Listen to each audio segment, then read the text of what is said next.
Jose, you've been on a few dates to the Family Fun Center, right? Like, I'm just Yeah. assuming Recently. that's because your dates can't get into the bar, so you just take them there. Oh, come on, man. Laser tag. Just that one. Brooke and Jubal in the morning. I'm moving 92.5. Your second date update. We've got Cammie on the phone right now. Cammie, how are you? Okay, how are you? Pretty good. Now, you did go to the Family Fun Center on your first date with this dude named Scott, right? Yes, I did. I mean, it was the first date. Like, I thought it was a good idea to have an activity to do. Women love it when you show them like you can be childish and fun. That's why I wear I'm a a kid diaper at and mess heart. myself on every first date. No. That's Just like a little boy. I'm just a little boy. different kind of child. All right. How did... So you said that you met him online, right? Yeah, I met him online. Okay. Yeah. What'd you do at the Family Fun Center? Play some skee ball? Did, like, the bumper cars. We did a round of miniature golf and, like, ended up afterwards going to have a few beers. Mm-hmm. Like, it was really sweet. And we had, just a kiss at the end of the night. Did you initiate it or did he? I guess maybe I initiated it a little bit more, maybe. Mm-hmm. But I really liked him, so I didn't see anything wrong with that. It was just, like a nice, like, end-of-the-night kiss. Was there any competitive moments? Because you said you like a guy who'll stand over. I'm wondering if you played skee ball or something, and then he got pissed at you because you beat him or something. Yeah, I mean, I guess I do, like, just naturally have a really competitive edge. Like, I like when somebody can kind of get into the competitive spirit. Like, I kind of like a guy who can, stand up and challenge me. And, like, I have a sort of strong personality. I mean, I grew up with 3 brothers in my house. Cammie, it sounds like you guys had a good time. Why do you think he's not calling you back?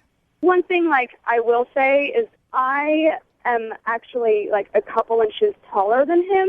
Oh. And honestly, it didn't bother me at all. Like, I know some girls don't, like, they don't like that at all. You feel awkward being the taller girl. But he seemed fine with it. He seemed totally, comfortable with himself. Yeah. Another thing, if I'm thinking about it, he kind of called out, I have, like, kind of a cropped haircut. Mm-hmm. And he didn't say, like, oh, it's really nice. I think it's cute. Like, he didn't really compliment it. He just kind of called it out. He said, hey, And- what's up with that short hair? Yeah. Oh, that's the Well, reason? I mean, I Okay. told him, like, because it's, it's hot, and my hair just gets really out of control when it's long in the summer. I know what you're saying, girlfriend. I do the same thing. I have to do the same thing. I mean, I know, like, I think I heard on your show, like, 90% of guys prefer longer hair or something. They do. I mean, I have to be me. Like, I can't just conform to what guys want all the time. So I was hoping that he wasn't that shallow, Right. Did you have to bend down to kiss him? No. I mean, it's like a couple inches. I've dated a lot of girls that are taller than me, and I think it's awesome when they have to bend down to kiss me because it's hilarious. The visual I get in my head while I'm kissing them, I'm just laughing. So hopefully, maybe that's not it because, I actually enjoy it. I think it's See, fun. I don't. I'll just, another guy's perspective, I don't like it when girls are taller. So I could kind of see if it was like, sorry, she was just a few inches too tall for me. In the same respect, though, like, for me, a girl that's taller than me is like 5'2". So it's tough for me to find one that's actually my size. I love when you own up to it. We're gonna give him a call right after this song and get your second date update, okay? Okay. All right, hang on. Moving 92.5. Brooke and Jubal in the mornings. Second date update. You're taking a date to the Family Fun Center can be a great idea, but also I don't recommend it for a lot of guys out there because it's expensive as well. A lot of tokens to be bought when you do that. That's where Cammie went on her first date with Scott, a dude she met online. They went to the Family Fun Center. She said I had a good time. Kissed at the end of the night. He won't call her back. Cammie, is there anything else that you thought of while you were on hold that could possibly be the reason he doesn't want to call you? Honestly, other than just maybe he doesn't like that I'm taller or I have shorter hair, I really don't know. As a guy who's 6'7" myself, I get annoyed. I get annoyed when men lie about their size, Cammie. I know how frustrating that can be. So you think it's probably the size thing if you can think of any I'm 5'8", issue. so, like, I expected him to be, like, my height, Right. but, like, he was definitely, like, 5'6", 5'7". Are you ready to call him? Yeah, I am. Okay, I'm going to call him right now. 6'7".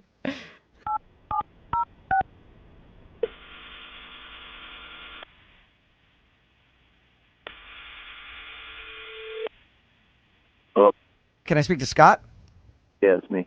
Hey, what's up, man? How are you? This is Jubal from Brooke and Jubal in the morning. I'm moving 92.5. How you doing? Who is this? Jubal from the radio station Moving 92.5. Do a morning show. You heard of us? No, I heard of you. Any idea why I might be calling you? No. I'm calling you because you recently went out on a date with a friend of mine. Her name is Cammie. How you know her? We just known each other for a while. You friends? Yeah, we're friends. So basically, she liked going out with you a lot, and she kind of wants to know why you blew her off. I mean, if she told you about it, then she must have told you all about it. She mentioned that she's taller than you. Did that bother you? No, she's not that much. She's like maybe a half inch taller than me. That's nothing. Okay. Because I don't mind when a girl's taller than me. I just wondered if it bothered you, because it bothers some dudes. No, I don't have a problem with that. She also said you made a comment about her short hair and thought maybe you didn't like it. Is that why? No, she's very attractive. The hair actually looks really good on her. She's got a great. She looks really nice. The hair gets nothing. When you said she's got a great, I just expected you to follow set of and then fill in the blank. Actually, no, she looked good, but she's like crazy competitive. Oh. She kicked my ass at go-kart. Like, Really? kicked my ass at it. And then acting like some like frat boy wanted to like fist bump me after everything. So Scott, no. did it actually bother you that she beat you at things, or that she was maybe smack talking? I don't mind getting beat. That's the reason you take somebody to that kind of place. But like, she kicked my ass at everything, and then was like chest bumping me. Really? A chest bump? Yes. That's too All right. That's painful for women. So did you feel like you were out on a date with one of your buddies? Yeah. It was worse than that. It was like going on a date with somebody from the Jersey Shore. And then the worst part, for me, the deal breaker, she whooped my ass by like 14 strokes in mini golf, and then was like gloating and locked me up in a headlock. Like twist my neck around in a headlock, like on the ground. Are you serious? Oh my God. That was just like playing around. Scott, I should probably let you know that Cammie is on the phone right now and heard everything you just said. What are you talking about? That was like, I was just playing around. It was just a joke. In your mind, you were playing around, but it's the first time you meet somebody. I thought that you could take it, you know? Like, I thought you were like a real man who could just like, you know, joke around and like pal around and stuff, you know? I didn't think that you were going to like be like some frail little baby. Oh. If I was looking for a best friend, I would not find one who was a woman. Wait. What? Really? That's really backward. Like, the person you fall in love with is supposed to be your best friend, Scott. Like, you can't, I thought that you were the type of guy who could like be equal on a level playing field with a woman. But apparently you're too much of a f***ing wimp to be a real man. There's a difference between, like, you know, good-natured, like, teasing and It joking around. was in good nature. It was all in good fun. Like, we were laughing hysterically. Like, I like how she's dominating him on the phone right now, too. I hurt you on purpose. By the third date, Oh my by the God. third date, you'd be picking Really? me up in the That ER. is so sad. Like, I didn't think I was going to break you in half. Well, I didn't think you were going to break me in half either. That's the point. It was completely out of nowhere. I do get competitive. And I thought you were totally on board with that. I'm on board with competitive. I'm not on board with you beating the out of me. I mean, like, slugging me in the arm after every shot. That was, hole in one. And then just turn around and, like, I was flinching at the end of the date because I was on. Are gun-shy. you really that much of a baby? What, are you all, like, covered in bruises now? Cammie, Dude, I'm a f***ing girl still. Like, I'm not that strong. Cammie, ask him about the kiss. Why? Yeah, what about, like, you kissed me at the end of the night? So, like, I thought, like, we had, like, really, really good time. And you was really nice. Me. And the whole time I thought I might have to duck a punch. Yeah. So were you kissing her because you were scared of her? I was scared what would happen if I didn't kiss her. Oh, my God. You Cammie- are so sad. That is so sad. You're f***ing And there it is, ladies and gentlemen. Cammie, could you see at all from Scott's perspective, like maybe you almost treated him like one of your brothers? I don't know. Like, that's just how I was raised, Yeah. so maybe part of it. But, like, that's how I show affection to people. Like, people that I like. I didn't think I was that strong that I could kick the shit out of them. I love that you I hit you because I love you. Okay? Dude, I'm on Cammie's side here. Scott's probably got bruises all over. Yeah. He's loved so much. Hey, we will send you guys out on a second date. We'll pay for it, Scott, if you want to give your bro Cammie another chance here. Go out for one more. I'd rather not have date number 2 happen in the ER. Come on. Come on. Cammie, you kind of understand his point on that? I mean, you might have got a second date had you You know, not. that just goes to show, like, he is the fucking wimpiest bag out there, so forget it. Like, good luck out there, Scott. I mean, hopefully you'll find someone to bandage you up. I mean, I need to, I don't know, find like a former gladiator to be my boyfriend, I guess. There you go. Or There you just go. join the WNBA. Brooke and Jubal in the morning. Remember, if you want a second date update, all you have to do is email us, brookandjubal@moving925.com. We will call the person that didn't call you back. We've got Martin on the phone with us. We just spoke with him about the date that he went on with a girl named Joanne. They went downtown, had Thai food, rode the Ferris wheel. He doesn't understand why she isn't calling him back. It sounds to me, Martin, like you're not over the long relationship that you got out of 5 years. Well, you know. I just think, Martin, you sound kind of boring a little bit. Okay, I mean, don't insult the no, man. there's just not a lot of inflection in his voice. I was trying to give him a valid reason that maybe he wasn't over his ex. Some Brooke just- constructive feedback. Anybody else want to pile on? Lydia, Yeah. you think Martin might be ugly? I don't know. Martin, I think you're a great human being. You know what I meant, right, Martin? Sometimes it's hard to have perspective on oneself, so. See, Martin's going to do the second date update. Now he's just going to have horrible insecurity issues. all I meant was he's monotone. That's all I meant. All right. Martin, we're going to call Joanne right now. Get her on the phone and get your second date update, okay? I'm going to get so much All right, hate sounds text good. for that. While we call her, I just want you to say some confident things to yourself in the mirror to make yourself feel better. I apologize for piling on. Oh.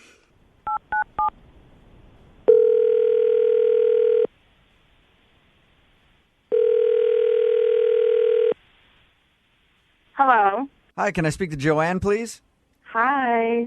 How are you? Good. How are you? I'm good. Do you know who this is? No, not at all. You're like the most friendly person I've ever spoke to. Hi. This is Jubal from Brooke and Jubal in the morning. I'm moving 92.5, the radio station. Oh. Okay. Why are you calling? You were going on a date with a guy named Martin a little while ago? Yeah, I went on one date with Martin. Oh, that's interesting. Because we do a segment on our show called the Second Date Update. It's where if you go on a date with someone and then blow them off, they email us to ask why you haven't called them back. So Martin emailed us about you. It is kind of weird. We started out this phone call so happy and Yeah. happy. Yeah, right? Come on, Joanne. I'm just so confused. He emailed us and said that you guys met through a mutual friend. You went downtown, had some sushi, rode the Ferris wheel, and had, in his opinion, a fun time. And then you parted ways, and he hasn't heard from you since. Okay, that's definitely not how the date went. And clearly, his memory is not ringing true because he was talking about his ex-girlfriend the whole time about, you know, he dated for 5 years. He doesn't know how to date, clearly. And then, like, towards the end of the night, we were, like, on the Ferris wheel, and he's like, you know, let's talk about what we could change. Let's see, what could we change about each other? And he's like, I would change your nose. What? Your nose looks like a dolphin's nose. It's long, it's pointy, and then he starts going on about how he would take a little off my butt, just a little bit, like 5 pounds, but other than that, it would be perfect. And Wow.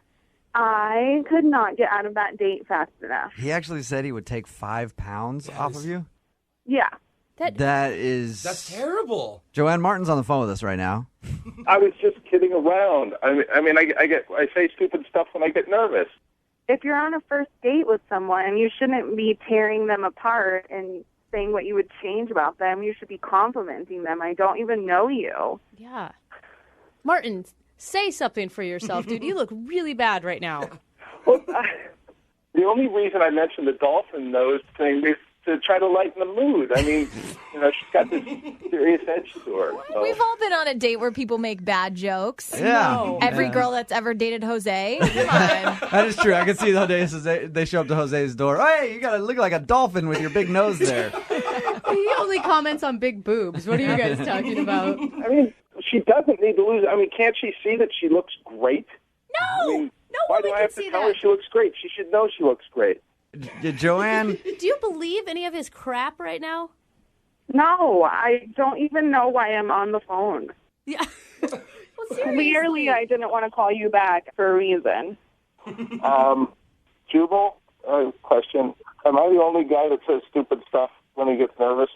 No, I think guys do that. I think a lot of people do that. I think girls say stupid stuff when they're nervous, too. Absolutely. I do, however, think that most guys, nervous, drunk, stupid, everything, know never to tell a woman she should lose 5 pounds. Yeah! Whether you've been on the first date or 20 years of marriage.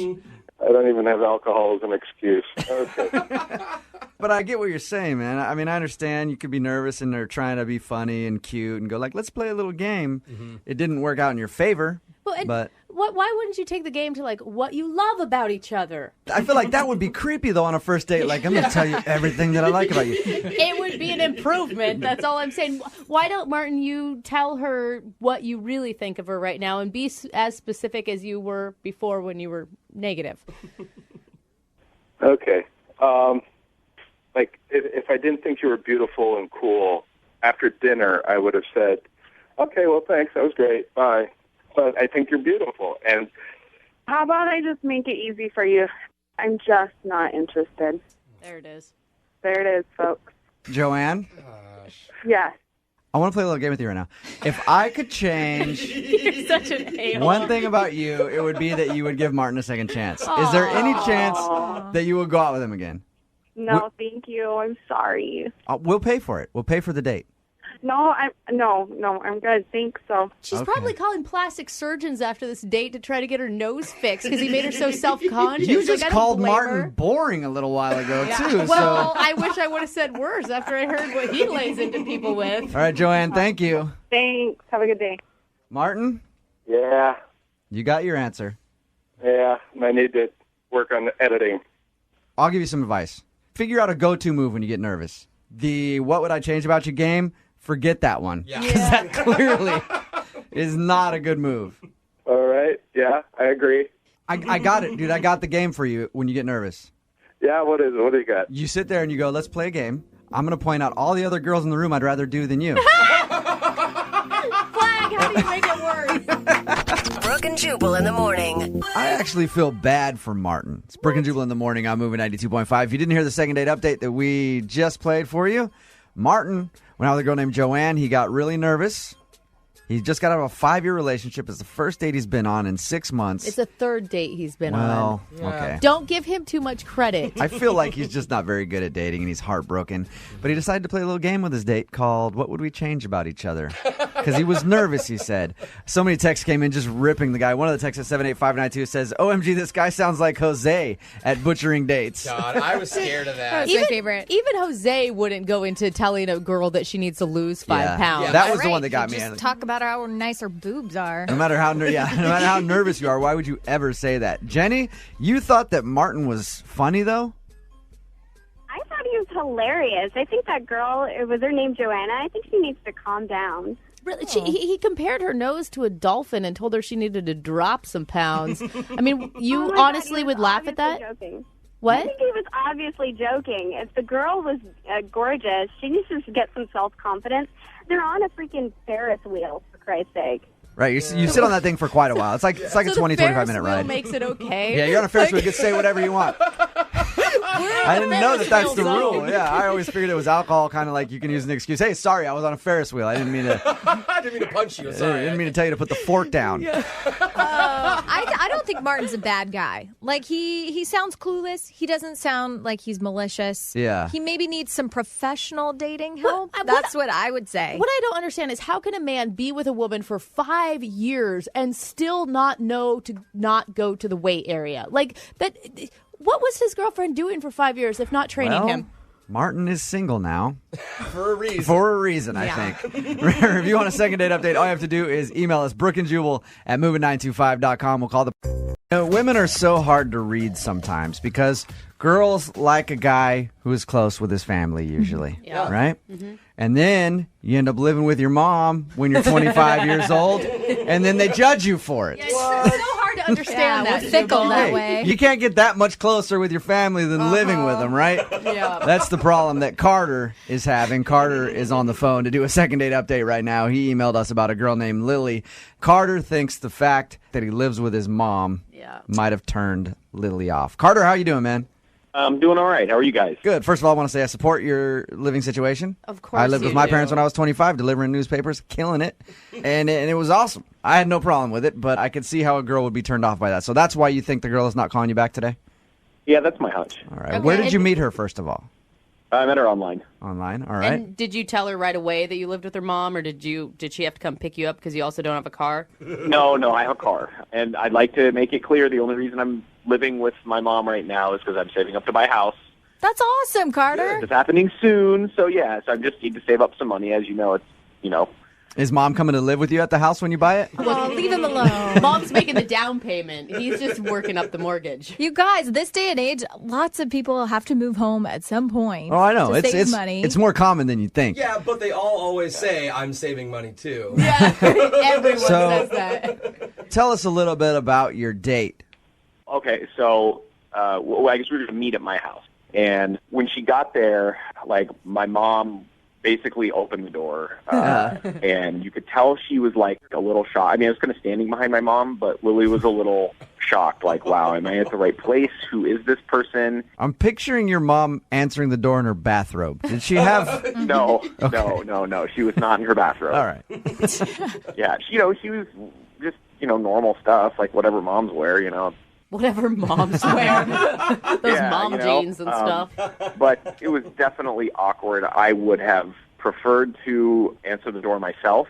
I'm not trying to hide anything, but I just think it was right off the bat, that was her first impression of things, But Carter, if you live with your mom, you should probably tell somebody that before they meet you at the house. Or just You know what I mean? At least warn her. Hey. No, I know. I just, a part of me doesn't want to be judged for that. Right off the bat, if I tell her that, she's going to be oh, never mind. Yeah, so your mom answered the door when she got to your house. Yeah, and of course my mom, asked her a couple questions, and it was kind of awkward. I mean, it wasn't terrible. It was just a little awkward. Because she felt like she was 16 dating in high school all over again, being grilled by your mother. It's my mom. I mean, it's just she's awesome, but she just has questions, of course. So, but the date went really well.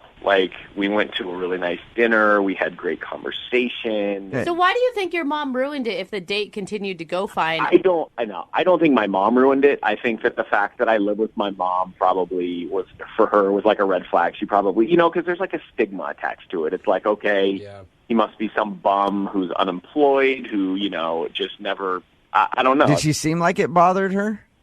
Not really, at least not during dinner. I mean, like I said, we had a really great conversation. When we parted ways, there was a kiss. I mean, it wasn't anything steamy or anything, but it was a kiss. And I said, I'd like to see you again. And she said, yeah, that'd be great. So you're just assuming the fact that you live with your mom was a deal breaker for her. Yeah, and I'm assuming that because I had texted her last week, and she said, oh, I'm really busy this week, let's touch base. And then I tried to touch base, and I haven't heard back from her. Okay. Is there any way that your frugality spilled over into other parts of the date where you were asking her to pay for everything? No, I mean, I definitely paid for the meal. I'm not a cheap person, but like I said, saving up for a house is expensive. Yeah. So it's taking a couple steps back to make a giant steps forward. You didn't ask to come live with her, did you? No. I'm getting so tired of my mom being on my case. Can I come stay with you?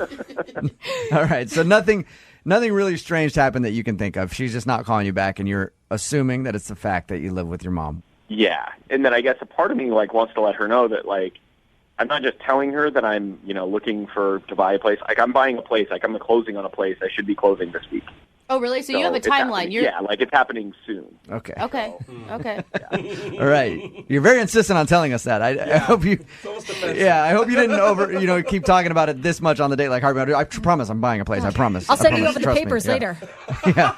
If you guys want copies of the papers, let me know. I'll fax them over to you.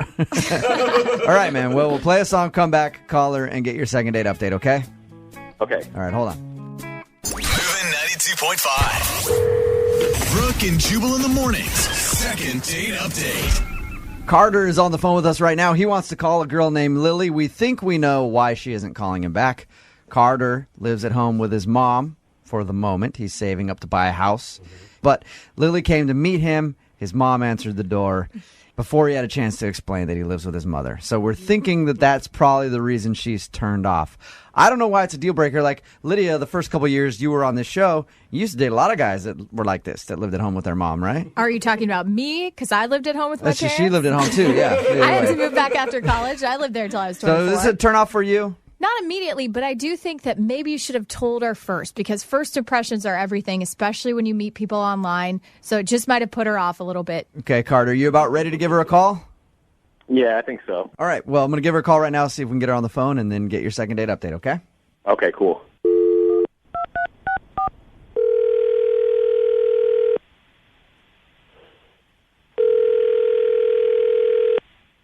Hello, Hi, is Lily there? this is. Lily, how are you? This is Jubal from Brooke and Jubal in the morning. Do you have a second to talk? Who's this? Jubal from Brooke and Jubal in the morning. We're a morning radio program. Okay. You should check us out sometime. That'd be cool. Okay. Listen, the reason that we're calling you, I know it's kind of strange, is that you recently went out on a date with one of our listeners. His name is Carter. Oh, okay. And Okay. Carter emailed us because he really liked you and would love to see you again. But unfortunately, you haven't been calling him back. So he asked us to call and see if we could find out why. I think that's a little personal, don't you think? Well, I mean, it might be, but he's the one that wanted us to call you. Okay. Is there a specific reason that you're not calling Carter back? Well, I don't know. So you just don't know? You have no idea why you're not calling him back? Just, So you'd like to see him again? well, Okay. So no, you wouldn't like to see him again. well, he's kind of a mama's boy. I knew it. All right. I knew it. Okay. Yeah, Lily, we talked to Carter about your date, and he told us that he lives with his mom, and he thought maybe that was the reason you weren't calling him back. Was it shocking to open the door and have his mom standing there? Well, yeah, and he's standing behind her like, Yeah. weird. I All would have right. felt like He admitted that he probably should have told you beforehand if you were coming over to his house that he lives with his mom. Did he tell you why he lives with his parents right now? He briefly talked about that he was saving money and stuff like that, but Yeah, he's saving up to buy a house. yeah, but it wasn't just that. He lived with his mom. Did he talk about her a bunch or something? I mean, No. when you say mama's boy, that's what that makes me think is like, Yeah. Yeah, I mean, okay, we're at his house, and I meet his mother. Okay, awkward first date. And we're about to leave, and Carter's mom goes, "Honey, can you drop me at a friend's house?" What? And he said, "Yes, it's on the way." And that, So he, are you saying he gave his mom a ride somewhere? yes, and it was even worse. Is he put me in the back seat. no way. You didn't even get to ride shotgun? Well, of course not. That's his mom. Come on, there's so some he- boundaries there that are obviously a problem. Okay, so he actually gave his mom a ride somewhere. Yeah, before our date. So he gives his mom a ride, and we drop her off, whatever. And this is probably the kicker from me right here. Mom leaned over, and they kissed on the mouth when they said goodbye. And that, I mean, that's just.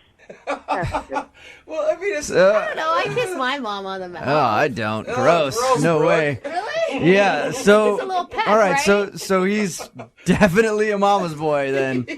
Wow. All right, he didn't mention that he gave his mom a ride. He just said that you met his mom and he thought that might have been awkward for you. No, I think putting me in the back seat on our first date and then giving his mom a kiss goodbye on the mouth. I mean, are you f***ing kidding me? Come on. All right. Lily, at this point I should tell you that Carter is actually on the phone and has been listening this entire time. Hopefully not his mom, too. I don't know. Possible. I honestly don't understand what the big deal is.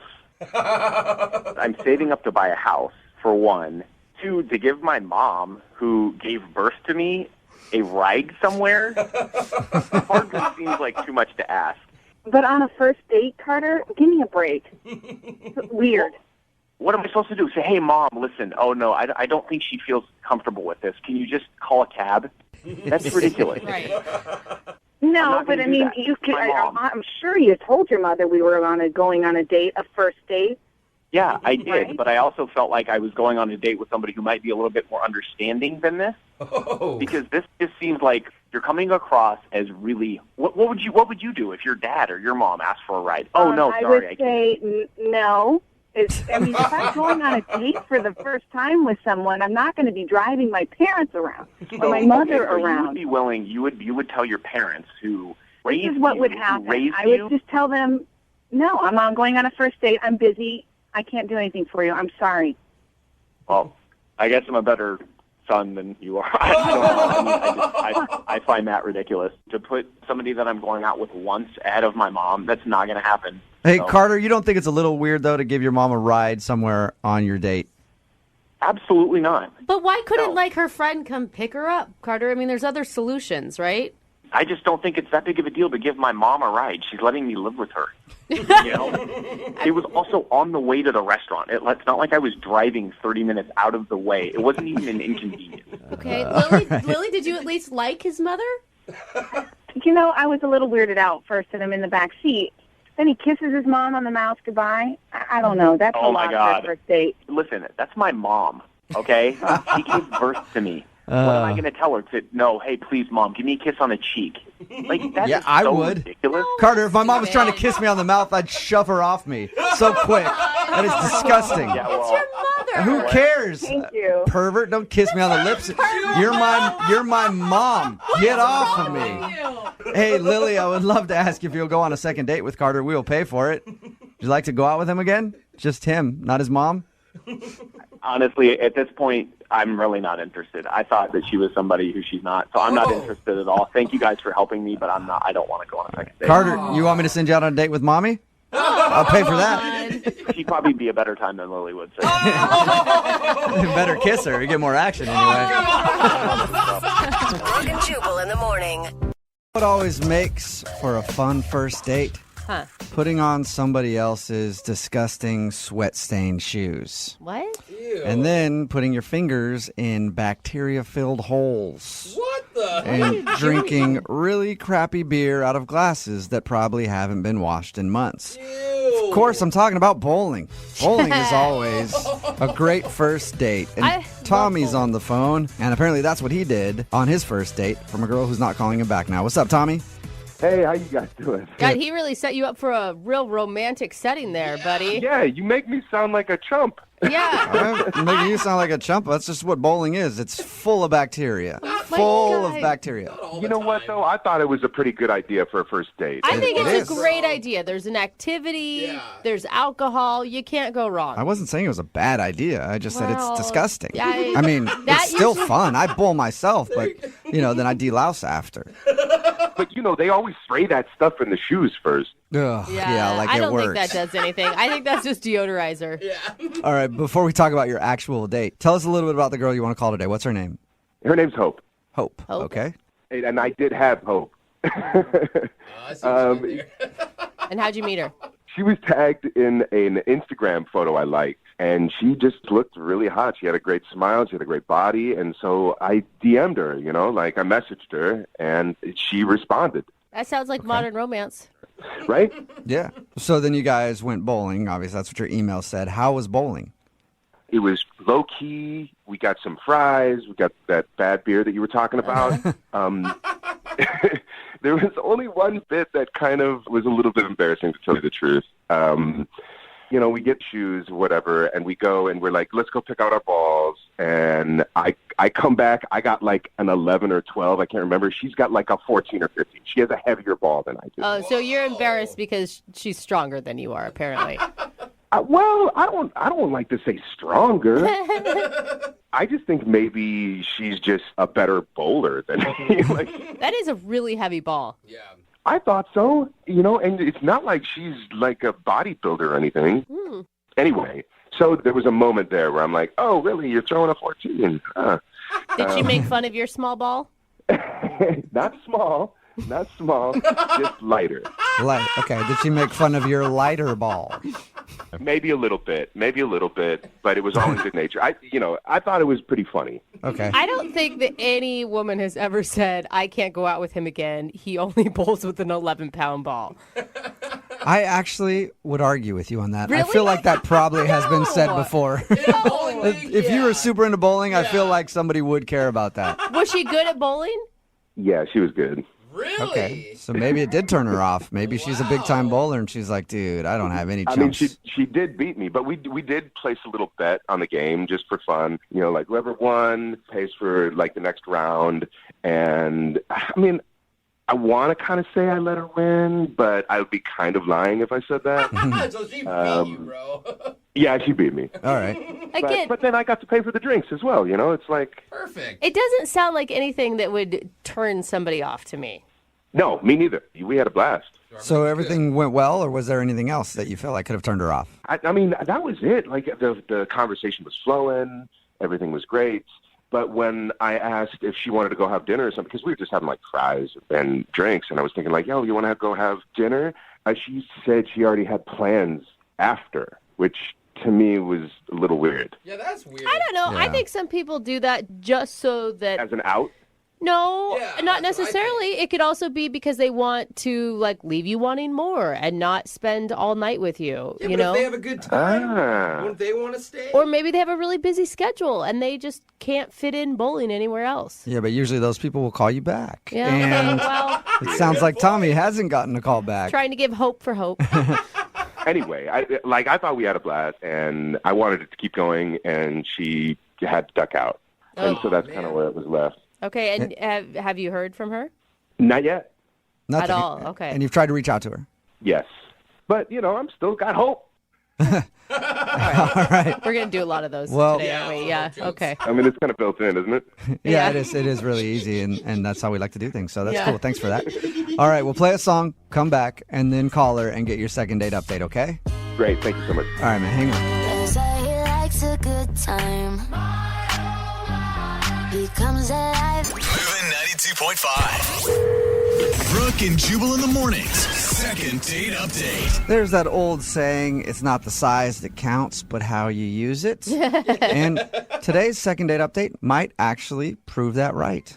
Because Tommy is on the phone, and Tommy thinks that his date got screwed up because of the size of his bowling ball. Or should I say, the weight of his bowling ball. He met a girl named Hope on Instagram, and they went bowling. He says the only awkward thing that he can think of about the experience was when he grabbed his bowling ball and she grabbed hers, and hers was like 3 pounds heavier. And she kind of joked with him about it, and he thinks that maybe, somehow, that actually turned her off. She doesn't like a man with a light bowling ball. That could not be it. That is so ridiculous. Yeah. Well, what else could there be?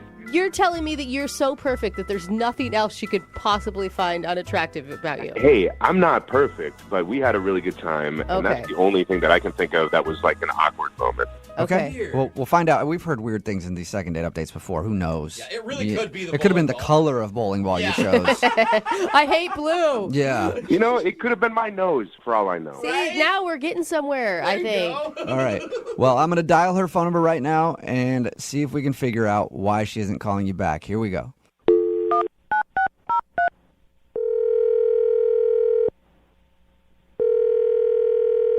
Jessica, I'm leaving right now. Like right this second. I'm out the door. Hello? Hello? Yeah. Hi. I was looking for Hope. Wait, who's this? This is Jubal from Brooke and Jubal in the morning. It sounds like you were expecting a Jessica, though. I thought this was her. What? Yeah, no, this isn't Jessica. I do go by that name sometimes, but not in these. Okay. Who are you guys?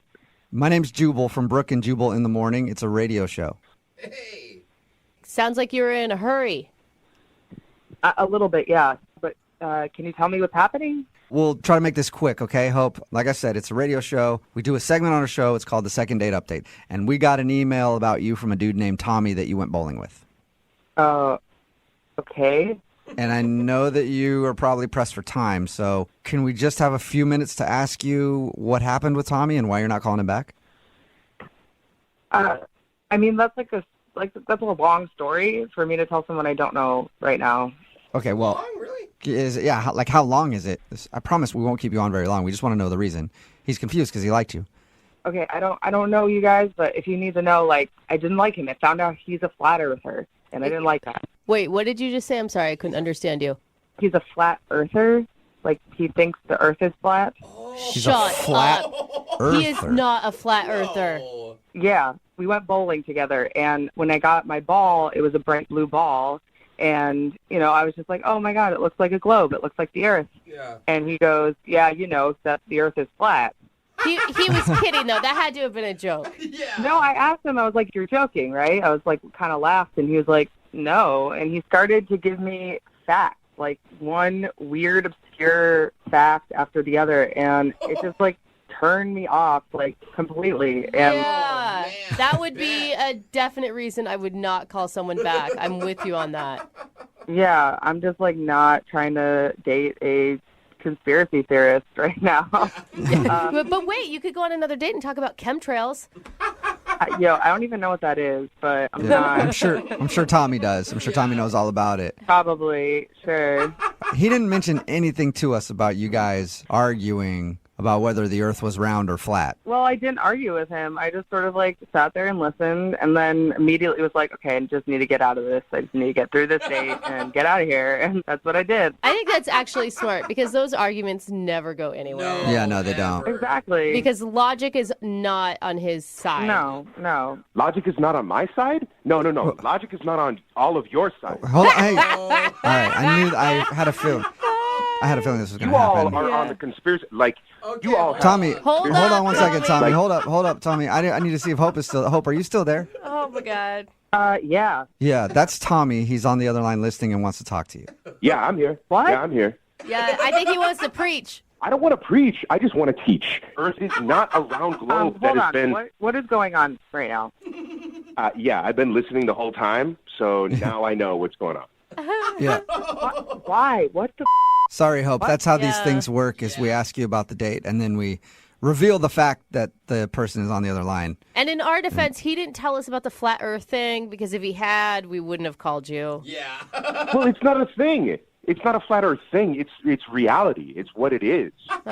Dude, every science text you see, the Earth is round. Like, this is Oh, a so you're just proven fact. drinking that This is Kool-Aid. proven- You're just drinking that Kool-Aid. Drinking that my science God. Go Kool-Aid. along, Kool-Aid. do the math. I have done all the research. Do the math? Are you serious? I do have one question. What happens at the edge of the earth if we're flat? Yeah. It is a wall of ice.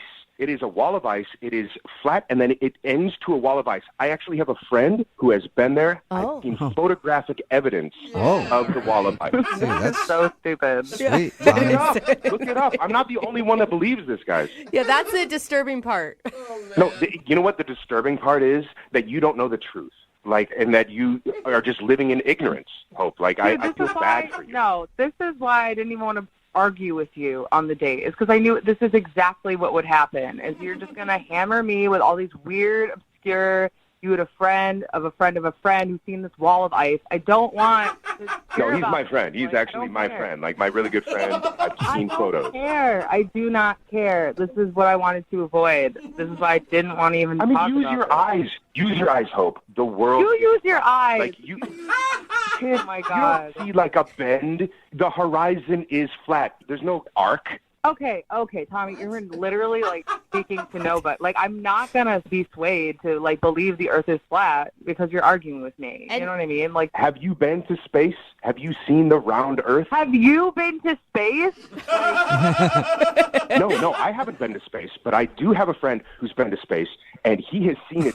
He's seen the Is flat this Earth. the same friend that saw the wall of ice? No, it's a different friend. I have multiple friends that believe in this thing. Oh my God. Okay, Tommy, calm down for just a second. Okay. I'm calm. I'm flat- just like, I just know what's up. Flat Earth aside, this isn't how you're going to be able to go on dates with normal people. You can't just What do you mean normal people? I- No, I'm a normal person.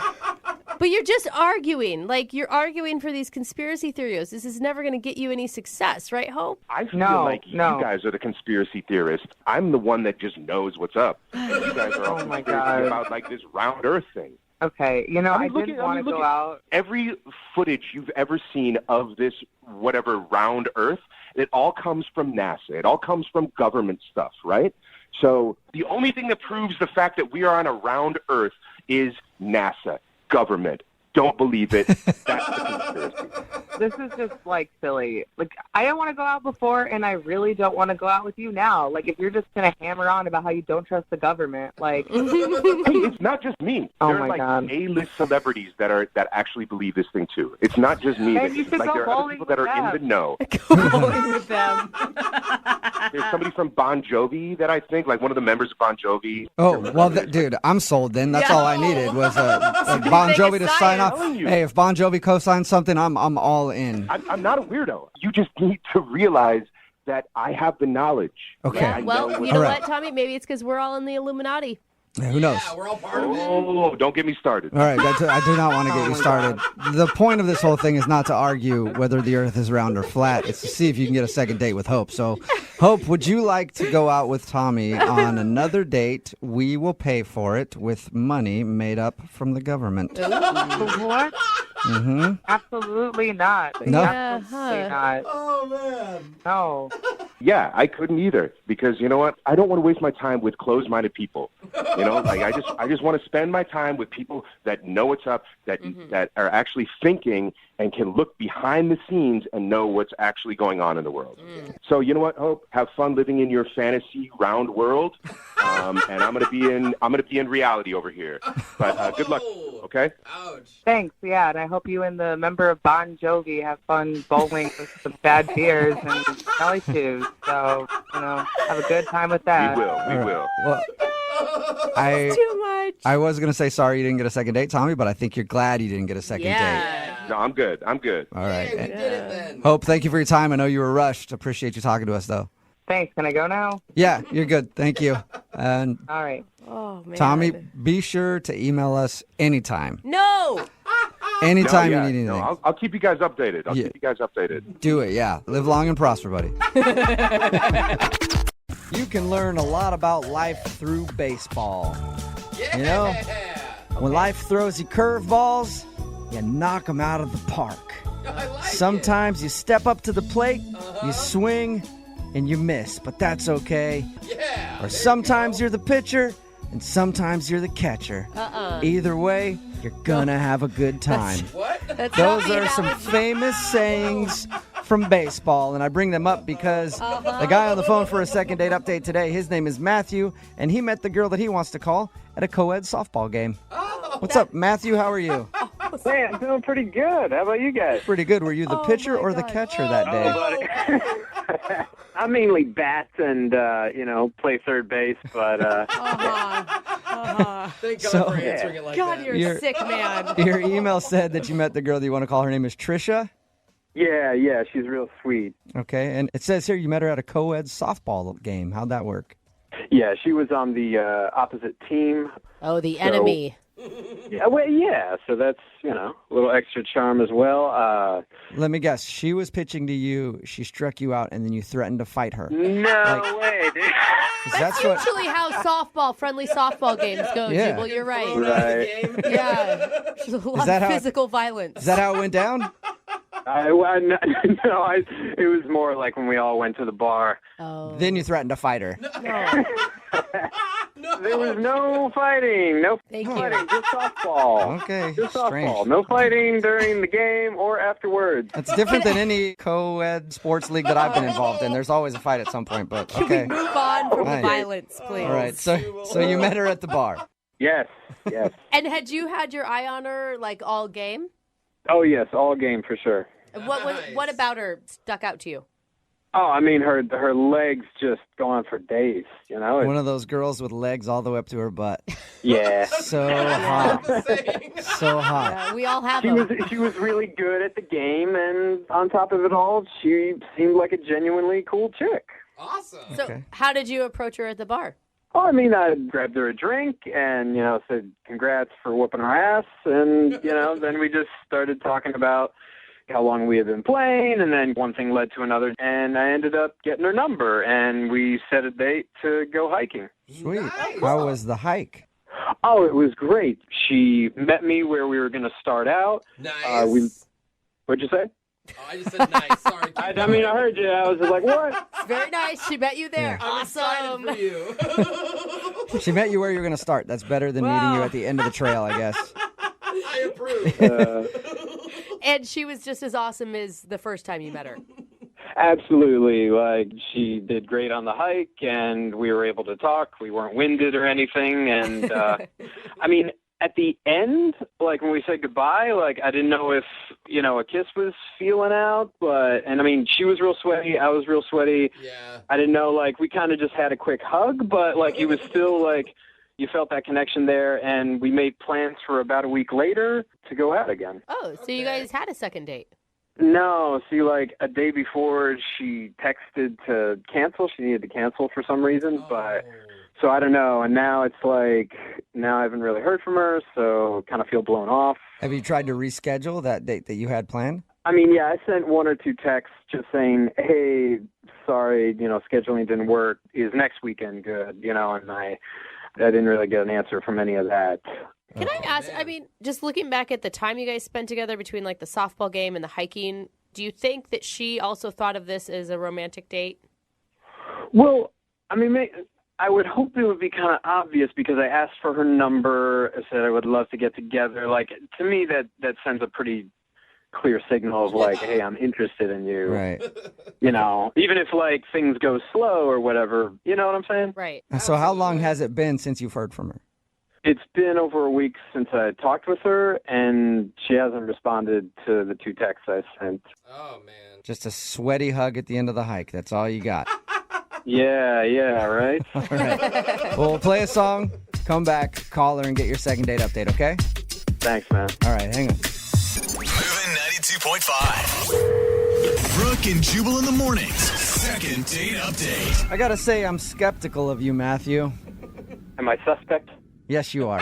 For what? Well, we do a lot of these second date updates, all right? And everything always sounds normal until we get the person on the phone, and then something weird comes out, okay? Now, you said that you met this girl at a co-ed softball game. You went to the bar after, asked for her number, and you guys went on a hike and had a great time, and nothing weird happened. That is all true. Okay. Well, if I call her and I find out that you've been going to all of her games since then, dressed up like... No. Buddy, I will be 100% honest with you. That thought did cross my mind. Okay. But I denied it because I didn't want to be a creeper. All right, good. I picture you in the stands like an NFL quarterback's mom with her name on your shirt, sitting there like, go Trisha, that's my girl. So, oh, my God. You promised me you haven't done that. I have not done that. All right. He still doesn't trust you, No, just so you know. Still, I'm a little weary of you. I'm going to dial the phone number right now, though, and get her on the phone and find out why she's not calling you back, okay? All right.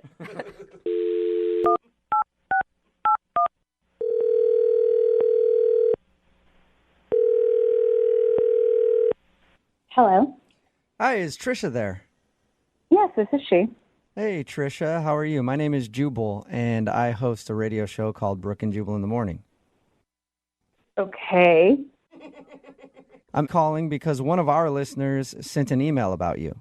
His name is Matthew, and he sent us an email saying you guys were supposed to go out on a date, and then you stopped responding to him, and he wants to know why. He sent an email about that? Why would he do that? Because he liked you and he would like to go out again, but you just stopped talking to him, so he thought maybe we could help him out and figure out the answer. Look, I am not comfortable discussing this. If it's something way too personal, you don't have to tell us, but if it's not, I mean, he wants to know. He liked you a lot. You got to put yourself in his shoes. You know how frustrating it can be if you feel like you connected with somebody and then they drop off. I mean, yeah, I get that. And he's a good guy. I totally got that sense from him. Okay, so if he's a good guy, then why aren't you calling him back? Look, he was really cool. He's just not marriage material. Whoa. Why is he not marriage material? Did you guys get into that conversation on your first date? No, we didn't, talk about it. But, you could just tell from the date. Is he immature or something? I mean... Well, here's where I am. I am not getting any younger, and I absolutely want to get married someday. Yeah. And he's just not going to be that guy. That is a really quick judgment to make after meeting someone just one time. Yeah. Actually, we hung out twice. Oh. Okay, so 2 times is enough for you to know that? Now you know everything about him. How can you possibly know that he's not marriage material after 2 hangouts? Because after the second time we hung out, he took me back to his car, and his car was full of stuff, like piles and piles. Wait, are you And- saying that it was just messy? Like there was like garbage and stuff in it? Well, like, I didn't know. So I had asked him, I was like, what's the deal with all your stuff? Are you moving or something? And he said no. And he said that he lives out of his van. He lives in his van? Yeah, and he does it by choice. What do you mean? It's not that he's homeless, it's that he wants to be homeless? Yeah, he chooses this. Really? What did he say to you to make you think that? He said, look, it's this really great situation. I choose this. I feel it's better. I'm saving money. And I look in there, and there is a mattress. There's a jug of water, hot plate. It's really weird. Yeah. Normally, when you see a van with a mattress in it on a first date, that's a good sign. No, always bad. So you're saying you didn't want to see him again because he lives in his van? No, I don't know. I've been going back and forth over this, for the past few days because, he lives in a van. Yeah. So you're saying you don't want to move into a van if you guys ever got more serious? No. Well, no, I don't know. That's the thing. You don't know if you want to move into a van. You might be willing to move into a van? No, I definitely don't want to live in a van. That's the problem. Okay. But don't you think... Okay, granted, this is a kind of an odd situation, but he has, a regular job, right? He has a really good job, and he makes, a ton of money. He just chooses to save it. All right, so the guy just likes to live in a van. He seems really in love with his living situation, and if that's the case, I don't want to mess with it. I have so many questions. You don't want to make the guy give up his house, you know? Exactly, his green van. Yeah. Well, Trisha, I do need to let you know that Matthew is actually on the other line listening, maybe in his van right now, and he wants to talk to you. What? Yeah. Matthew, you there? Oh, my God. Yeah. Hey, Trisha. Oh, my God. I am not in my van, just to clarify. I'm in my office. I'm at work right now. Well, that's good to know. Yeah. I'm just really surprised because, when we went out, you seemed to think it was really kind of cool what I was doing. Yeah, I said it was cool when I was looking at it because I didn't just want to tell you it was weird right off the bat. Okay. Oh, now you're just 180 on this. So I'm confused. Matthew, think about it. How could a girl see a van and think, I want to stay the night with him? I'm not sure where I'm going to go to the bathroom if I have to go, but... Just owning a van and living out of it is awesome. I have this freedom that everybody else is dreaming about. I save all this money. It keeps going in the bank when everybody else is spending and going into debt on these houses that they can't afford, and they're never in because they're always at work all day for them. What's the point of it? The point is to actually have a place where you could hang out, not something that you could, drive from point A to point B, like you're home traveling everywhere. But that means I can hang out everywhere, Trisha. Wherever I want to hang out. The world is my home. And Trish, I'm not living in the Stone Age with this. I've got Wi-Fi, I can run things off this generator. I have electricity. I have the basic things that I need and stay connected with the world. I can work remotely if I want to. Come on. He's got it all figured out, Trisha. It just sounds weird to me. I never pictured my boyfriend living in a van. On purpose. But it may be fun, Trisha. It's definitely an adventure. Yeah, that's a word for it. It is an adventure. That's what I've been trying to tell you. I don't know, man. You have a great personality. You're a really cool guy, but the whole living in a van thing is just a giant turn off for me. Just give it a weekend, Trisha. Pretend you're going on a luxurious camping trip. Give it 2 nights, and I will convince you. I promise. 2 nights, that is a big ask, sir. So you want me to spend 2 nights in your van when we've only been on one official date together? You were the one who was throwing around the marriage word of, needing to find marriage material. So, 2 nights is not going to kill you. He has a point. I mean, I say 2 nights is a drop in the bucket. In that case, Trisha, would you like to go out with Matthew on a second date? We will pay for it. I mean, I guess the date would be 2 nights in his van, but whatever. Would you like to go out with him again?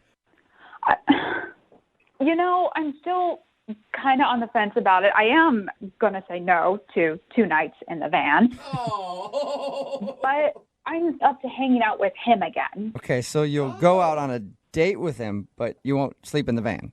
Yes, I will go out on a date. I will not spend the 2 nights in a van. Okay. Well, congratulations, Matthew. That's a successful second date. I can work with that. All right. So you guys go out on your date. Matthew, you try to convince her that living in a van is better than living in a house, and I wish you both luck.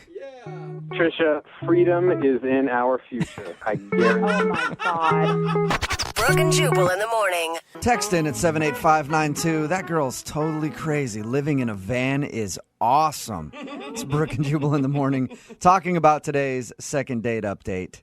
Matthew wanted to call Trisha to find out why she wasn't calling him back after their date. Turns out she wasn't calling him back because she's judgmental and wants to date a guy who lives in a house and not in his van. He apparently has a good job, makes money, but he prefers living in his van instead of living in a house. Yeah, he just likes it. He's saving money. I mean, he's making smart financial decisions, I guess, that way. Yeah, and he can pick up and move to wherever he wants. Yeah, which is different. Normally you say, hey, this guy lives in a van. You're like, oh, he's struggling in life. He's, whatever. Yeah. It's like, no, this guy actually is making really good decisions. As someone who's dated a person that lives in their car, it's not that bad. They just stay at your house a lot more. Yeah, maybe that was her fear. She's like, I don't want him over here all the time. Yeah. But it sounds like he doesn't like being in a house at all. He just enjoys living in his van. Text in at 78592. Would you date a person that lived in their van?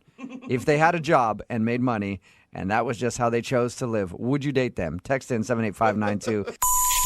Is it weird to meet somebody on the bus? I don't know. There's a lot of commuters out there. Okay. Yeah, because you're sitting next to people, you're talking to people. Oftentimes people are talking to themselves in the corner. But it's a good opportunity to meet people on the bus. That's where Steven met Allison. Steven is on the phone with us right now. What's up, man? Hey, what's up, guys? How you doing?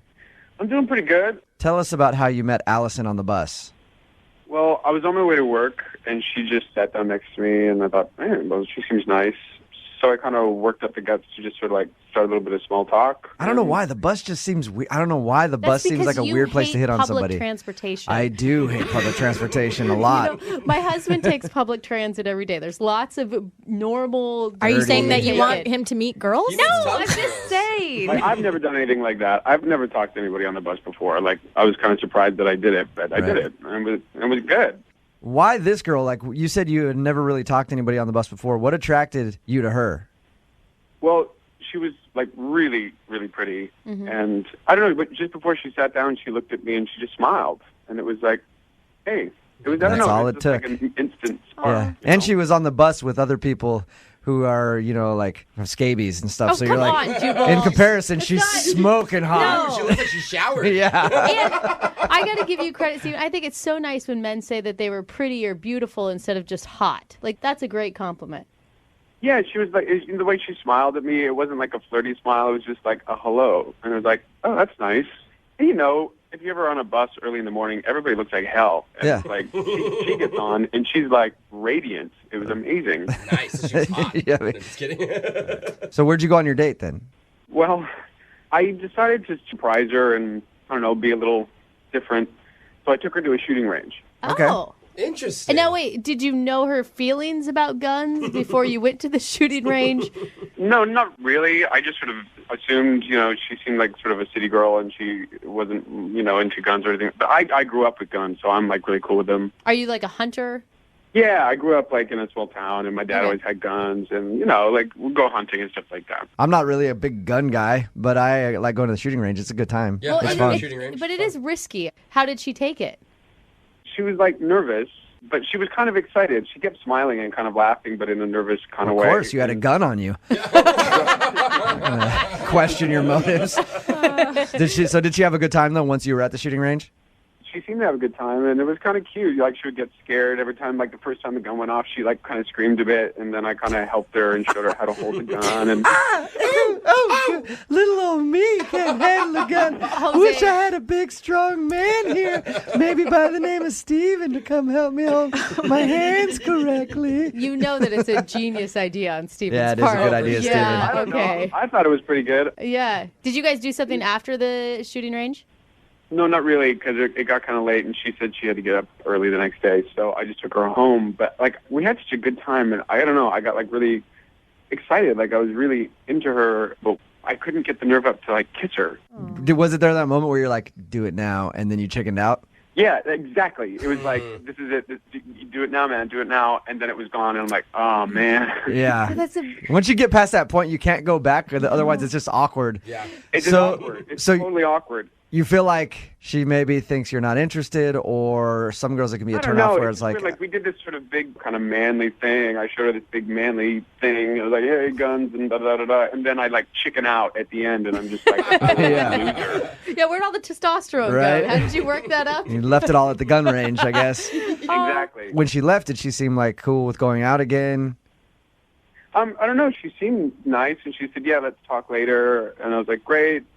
And I called her, but I just got her voicemail, and then she didn't call me back. And so I sent her a text, and, like, nothing. So I kind of don't know what's up. All right. You really like her. Yeah, I think she's really awesome. Like, I got so nervous I couldn't kiss her. I've never had that experience. You know what I mean? Like, she was really, really sweet. Okay, cool. Well, we're going to play a song. Come back, call her, and get your second date update, all right? All right, thanks. All right, just hold on. Moving 92.5. Brooke and Jubal in the mornings. Second date update. The more I think about it, I think maybe Steven kind of screwed up with his date plans. Yeah, I think usually on a relationship, you want to ease into the gunplay. Yeah, that's probably You know, good. like that's a third, fourth date kind of thing. If you're just tuning in, Steven is on the phone with us. He wants us to call Allison. He met her on the bus for their first date. He took her to a shooting range and is a little off-put because at the end of the date, he didn't go in for the kiss when he thinks he should have. So he thinks that may have killed his chances with Allison. I mean, the date is so aggressive in some ways Yeah. and then just so passive in others. Right? If you're going to take a girl out for guns, you might as well try to kiss her. Yeah. All right, Steven, you ready to give her a call? Yeah, I really want to find out what's going on. Steven, you know, I'm a small town girl too, and I understand that growing up around rifles and hunting and stuff. Do you think that you can, like, maybe let her know that you have a softer side? I think, like, looking back, maybe it wasn't the smartest thing. I at the time, I thought it was a good idea and kind of exciting and different, and maybe she'd think it was cool, but I thought it was the right thing at the time. Well, I think if you're going to take a girl out and show her that you can shoot guns and teach her, like, that's fun. But then at the end of the date, go in for the kiss. You know what I mean? Yeah, Like, exactly. I know. I feel like such a loser. Oh, fine, Steven, dude. come on, let's all not right, go that far. all right, we're going to call her right now, okay? Okay.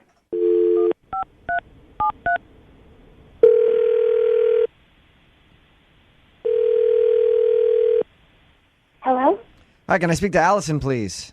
Yes, this is she. Hey, Allison, how are you? This is Jubal from Brooke and Jubal in the morning. I'm moving 92.5. Oh, hello. What's going on? Not much. How are you? I'm good. I'm actually calling you because one of our listeners, Steven, emailed us about you. Okay. You recently went on a date with Steven, and you're not calling him back, so he's wondering if there's a reason. I mean, we met on the bus, and then he picked me up, and I didn't know what the date was going to be, and we ended up going to a gun range. Right. He told us all that. He said, you know, as soon as you walked to the door, he tossed you an AK-47 and said, let's come go. on. But no, he told us all about the gun range and everything else. Said that you guys had a good time. Yeah, but, like, I was just a little bit thrown because the combination of, like, meeting someone on a bus and then going to shoot guns. I guess I was just, like, a little nervous. Did you understand that he's, like, a small town guy and that what his normal is maybe not your normal? Oh, yeah, that's not an issue for me. I don't like to judge people on that. Like, it has nothing to do with anything like that. So have you just been busy then? Because he said he's tried to call you and text you and you haven't responded to anything. Even though I did have a really good time, I feel like a girl can't really be too careful. So I looked him up. I Googled him. And there's, like, no Facebook, no Twitter, no nothing.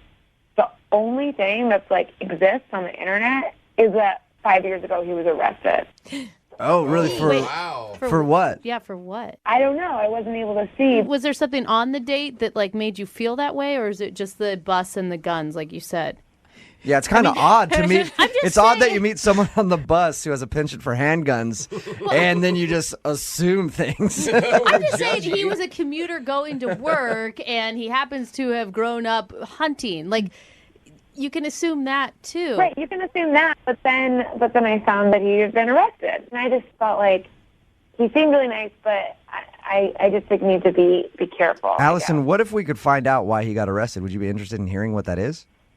I would be very curious. Cool, that works out perfectly then, because Steven's on the other line.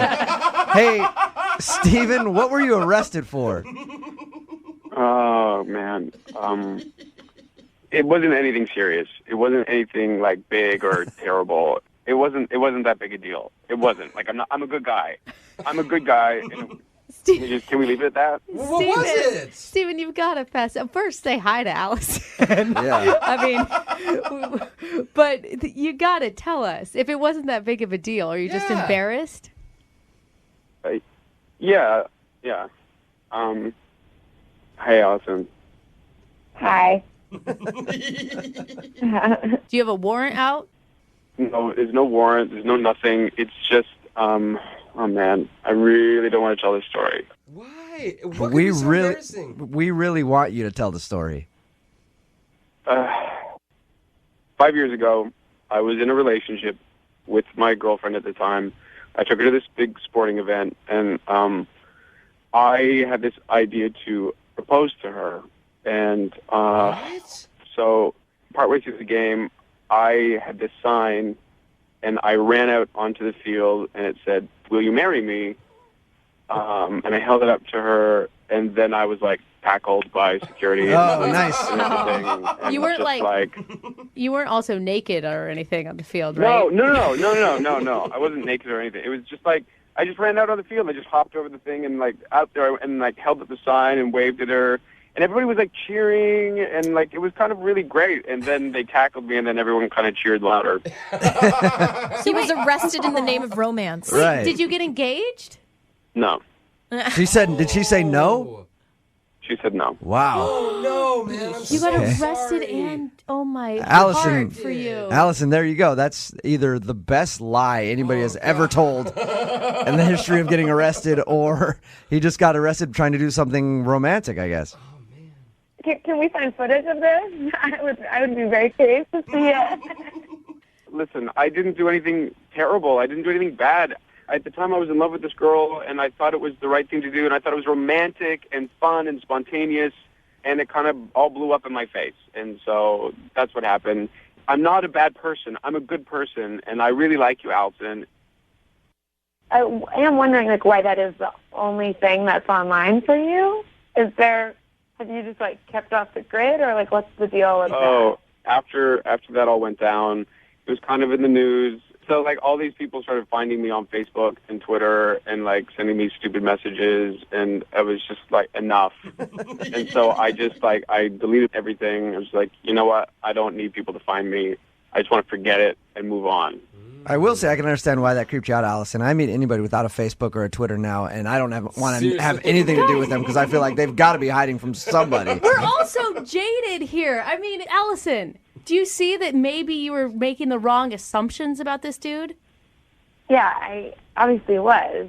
You can understand why I made these assumptions. Yeah, you thought he was a murderous homeless person on a bus who was arrested and had this warrant out and was going on the lam from the law. Thanks. Well, God, nice one, Brooke. Okay, Allison, would you like to go out on a second date with Steven? We will pay for it. This is all like very overwhelming. Right. I we mean, won't go to a shooting range. Yeah, no guns. No guns on this date. you know, I actually like really respect that. That's why you got arrested. I think that's really romantic, and so like now that I have the explanation, I would say yeah. Okay. Go out. Nice. Oh, that makes me happy. Awesome. There you go, Steven. That's awesome. Thank you for like sharing all of that and being honest with me. And if you're not being honest, then I'm gonna feel really stupid. There you go, man. You got your second date, Steven. Thanks, guys. Yeah. Thank you. I'm so happy. It's going to be so good. I hope it turns into something good for you guys. However, if you get to the point where you are going to ask her to marry you, you got to really trump what you did before. So good luck with that. He has set the bar high. Anthony is on the phone to do a second date update, and he met his date the old-fashioned way at the club. Oh, Yeah, got his bell bottoms on, slicked back his hair, couple gold chains. Sounds like you're talking about the disco, sir. Doing the sprinkler on the dance floor, Oh, attracting my all the ladies. Goodness, how could anyone just even saying that turns me on? Well, he said he met her at the club, and I'm just assuming that's the kind of guy Anthony is. I don't know that because I haven't really talked to him yet. Anthony, is that your Hey, game? how's it going? Good, man. You wearing bell bottoms at the club? You know what? That night I might have been. I was taking all kinds of advice from everybody. I don't know what I was doing. Oh, it was a wild night then. Yeah, I mean, it was a friend's birthday party. It was my first time going out like that in a while, and I guess it just kind of got out of control. We all did, but normally I'm the guy who keeps it together, and I was definitely not doing that. Was she someone that was in your group of friends that you hadn't really known before, or is this somebody that you just met at the club, like a random? I think she was a friend of a friend. It was a good night. I see. So, because I'm trying to remember, because it was easy enough to start talking to her. I don't entirely remember how that happened, but it seemed easy enough as if we were there for the same party, but I don't know who she's connected to at this point. None of my friends knew her. How much do you know about her at all? All I remember is I thought she was really funny, and she looked at me like she was interested in what I had to say, but Okay. And do you know her name?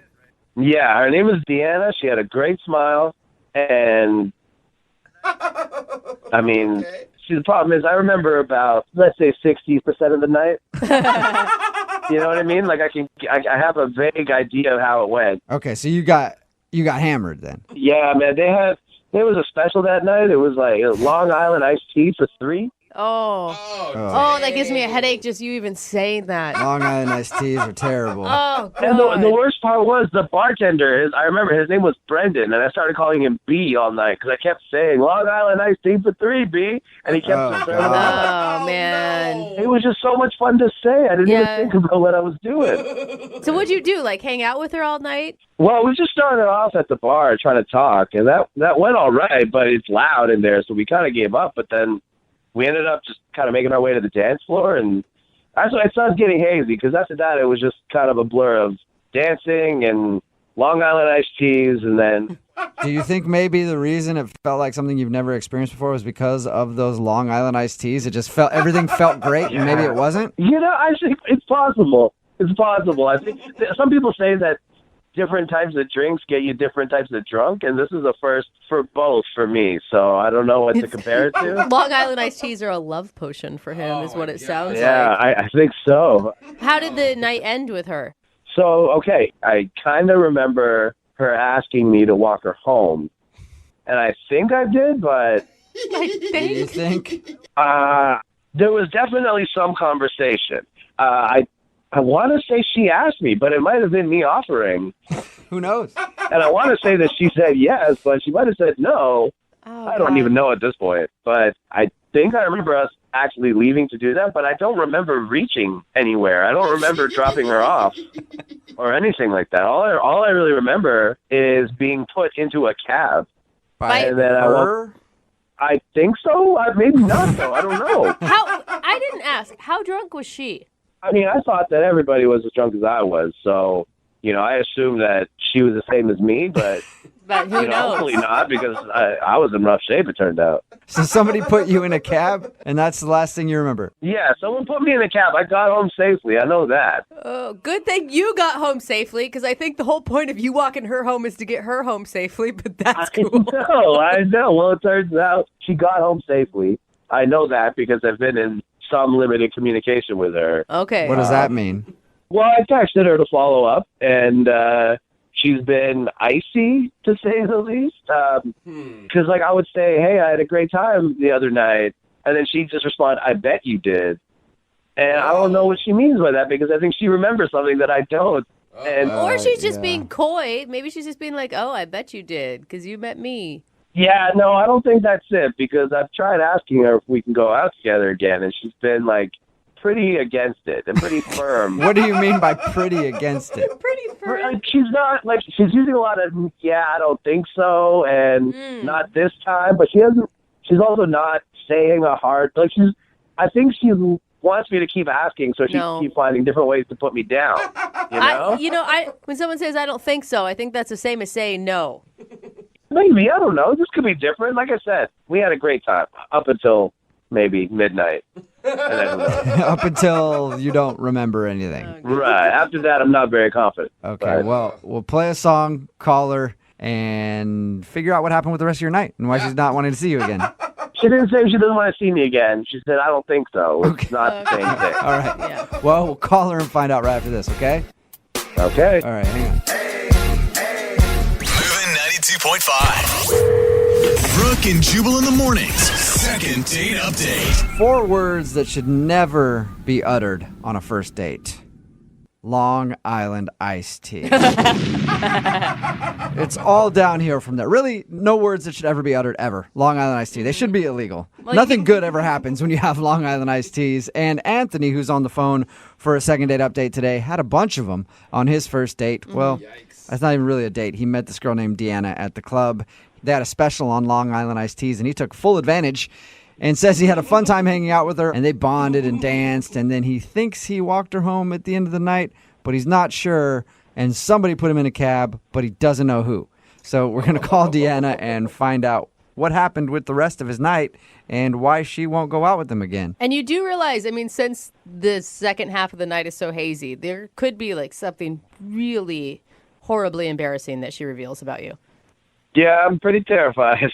Okay. All right. As long as we're ready. Oh, yeah. I'm going to dial her phone number right now. Here we go.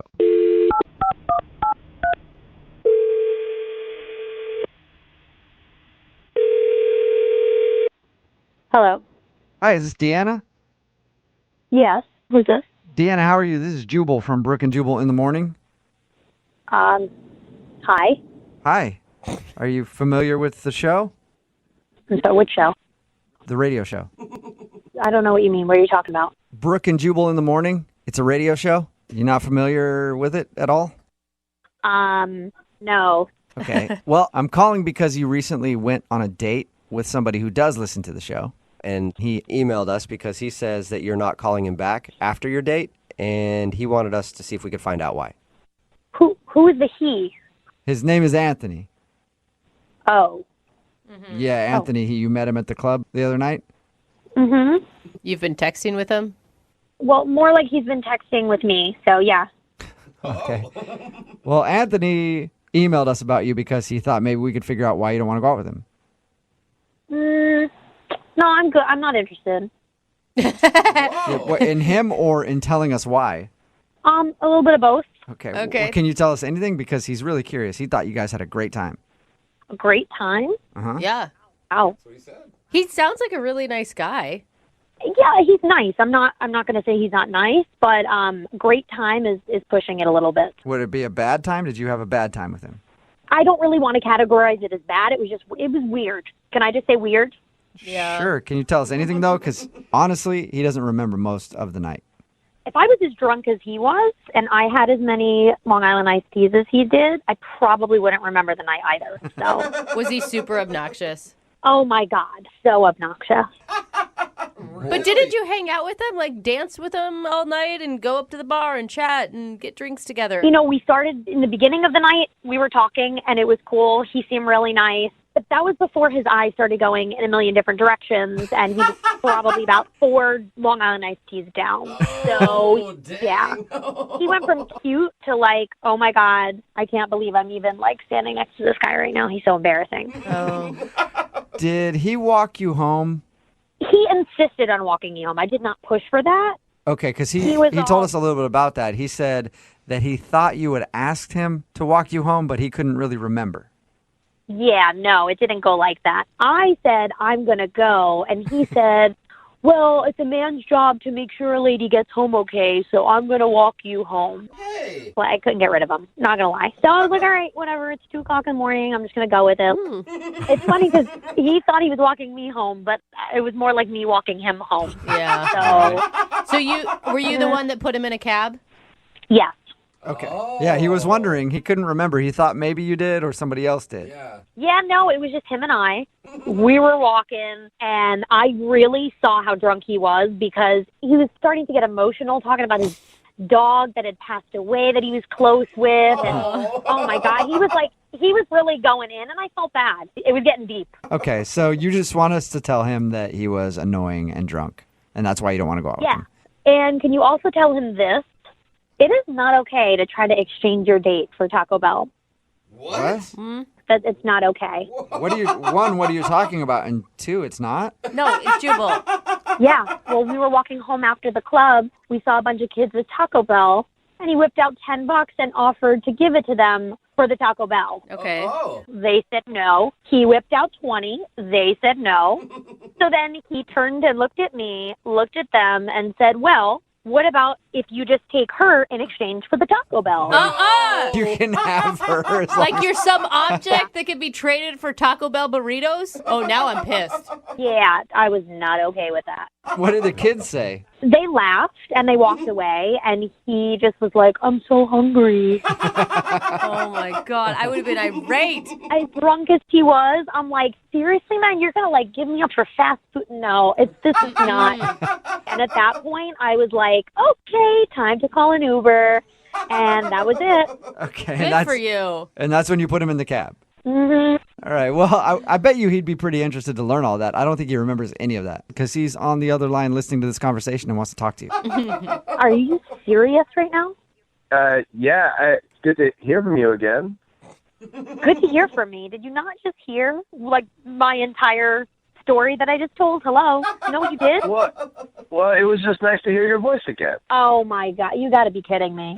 Did you hear that you tried to trade me for burritos? Okay, I'm really sorry. I'm really sorry I did that. I don't remember doing it, so I trust you. I take your word that that's exactly how it went down. But I promise you, normally if I was sober, I probably wouldn't try to trade you for food, though. So I would hope you would never, even if you were sober, try to trade me for anything. Yeah, I'm pretty sure that I was just joking because I was so drunk and I've been so funny all night. No, you pulled out your wallet and pulled out actual cash money. Well, was there more than one taco? Because I'd like to think that I was trying to get some for both of us. I don't know how much was in the bag. Does it really matter? You tried to trade me for fast food. Okay, well, it doesn't matter how much Taco Bell there was. I'm sorry I tried to trade you. What if I promise never to do it again? Oh, my God. Can you promise to never drink again? Because that was just atrocious. You know what? I'm just glad that I allowed myself to be vulnerable around you. What? Because that's how much I care. No! Look, the only reason why I got that drunk was because I was so nervous, because I didn't expect you to be showing so much interest in me because you're so pretty. No, you were drinking so much because it was $3 for 3 Long Island iced teas. Oh, those must have been dirty. Well, I mean, I appreciate a good deal, and I was nervous about talking to you. It was also that, Deanna. Those are 2 very good statements that he came back with, Deanna. You got to give him that. I don't know. I mean, he's funny. Listen, I'm going to give it to you, Anthony. You're a funny guy, and you're nice, but you were a lot cooler before you threw down all those drinks. I liked you before that. After that, not so much. Well, in that case, Deanna, would you like to go out with Anthony again? We'll pay for it. Deanna, how about this? Go on a date with 10 o'clock me, not 1 a.m. me. I think you should make it like 7:30 you, Anthony, from the sounds of it. If you go out with me again, I promise I won't drink on our next date. I won't drink on our next 5 dates. I want you to get to know me, the real me, sober me, all right? I won't eat for 5 days, whatever it takes. I won't do anything other than you. Whoa. I don't think you wanted to say that. That's a weird statement, Anthony. Yeah. You know what I'm trying to say, though. My point is, like, I just want you to get to see the real me again, not club me. I don't like that guy. I don't want to be that guy. What do you think, Deanna? Would you go out with Anthony one more time if he promises not to drink? Say yes. We've all had dumb drunk nights. Do it. Give him a second chance. I will go out with you again if you promise not to drink and you promise not to trade me for food. What do you think, Anthony? Can you do it? Yeah, that's the deal. I can do it. I promise not to drink. I promise not to trade you for food. All right, then Yes.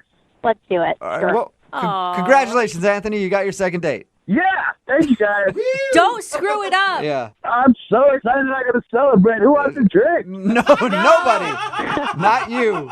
Brooke and Jubal in the morning. A text in at 78592 says, that girl's crazy. I would totally trade myself for some Taco Bell right now. Talking about today's second date update. If you missed it, Anthony wanted to call Deanna. He wasn't sure why she wasn't calling him back. It turns out he got so hammered on Long Island iced teas that he was just a mess. Oh, man. And he was walking home. Well, she was kind of walking him home, but he said he was walking home, and they ran across some kids who had Taco Bell, and he actually tried to buy it from them and then offered to trade her for the food, and that was a big turnoff. Yeah, probably also because they didn't do the trade. Like, he got denied that too. But what's sad is the red flag should have been the Long Island iced teas. Anytime a guy is drinking just one of those on a date, you know something is going to go horribly wrong. Anyway, she decided to actually go out with him again just if he doesn't drink. Oh, man. I don't know if that's a good decision. Yeah, no, because at some point, even if they date longer, there's going to be Long Island iced teas involved again, and she's going to have to babysit and possibly be traded for food. Probably not a great idea, but they did decide to go out again. Remember, if you want to do a second date update, all you have to do is email the show, and we will call the person who didn't call you back.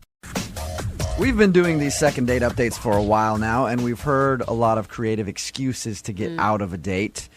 I have an excuse that I like to use when I'm on a date, so I don't hurt the other person's feelings, but if I know it's not going well and I want to leave, I always use the same excuse. I look at them and go, I don't like you, and I want this to be over. That's not an excuse. And it seems to work every time, and so I think I'm doing it right. But not everybody is as smooth as I am. Yeah. Sensitive. Look at you, smooth operator. And Lisa, who's on the phone today to do a second date update, believes that somebody used an excuse to get out of a date with her. Lisa, how are you? Hi, I'm good. Thanks, Jubal. How are you? I'm pretty good. Thank you for asking. So the guy that you met today, you met him online? Yes, on a dating site. What did you do when you went out on your date? We just met at a bar. Kept it simple. When you saw him for the first time, what did you feel? Well, here's the thing. There was a little bit of a snag before I met him because I knew that I was kind of going into it without being 100% truthful because I used an old photo on my profile. Oh. How old are we talking? It was 8 years old. Wow. But when I was honest about my age. Okay. You just weren't honest with your picture. Well, I felt really guilty after that, and I realized that I hadn't told him, and we were going out that night. But you weren't honest about your picture. Why use a picture from 8 years ago as your dating profile photo? It's a really good picture. Sometimes I'm not that photogenic, and it's really great, and I feel like it captures my personality. Are you much different now than you were 8 years ago? No, I mean, I don't. That's the other thing. I don't think I'm that different, but I don't know. 8 years is a long time, though. We all have pictures that we really like and hold on to. You don't have like one that's maybe from like 2 years ago? Yeah. I don't know. It's just the one I used. All right. I mean, I had a profile up a few years ago, and So you came clean about it to him? yeah, before we went out, I mean, it was about half an hour before meeting up. I texted him, and I said, hey, you can totally cancel if you want to, but I just want to be honest with you.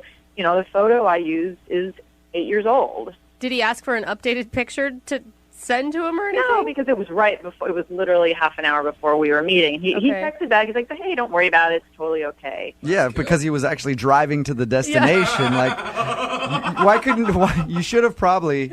I mean, I don't know. You should. I would think you would want to tell him like a day or two before. I know. I didn't give him much of a leeway, but did you do that on purpose, Lisa? No, honestly, I just Lisa. That is really forgot. Lisa, are you lying to me? Did you do that on purpose? No, I swear to you, I'm not. Okay. I was thinking like, oh my God, I really like this guy, and I was crap, and he doesn't have the right picture of me, and now he's going to hate me. But he was like, no, that's cool, whatever. Have you been online dating for a little while? Yeah, a couple of months. Have other people been shocked when they saw you in person compared to your profile photo? Well, nobody would. I don't think anybody would, except for Jubal, maybe, would really do that. Would be like, what? Just like sit down like, You're not who I thought you were. I know. You're ugly. I got to go. So your email said that you think he used an excuse to get out of your date. We were having a great time, and he seemed a little bit nervous at first, but after a while, he got a phone call, and he said he had to go, and his excuse was, I have to go help my grandma get groceries.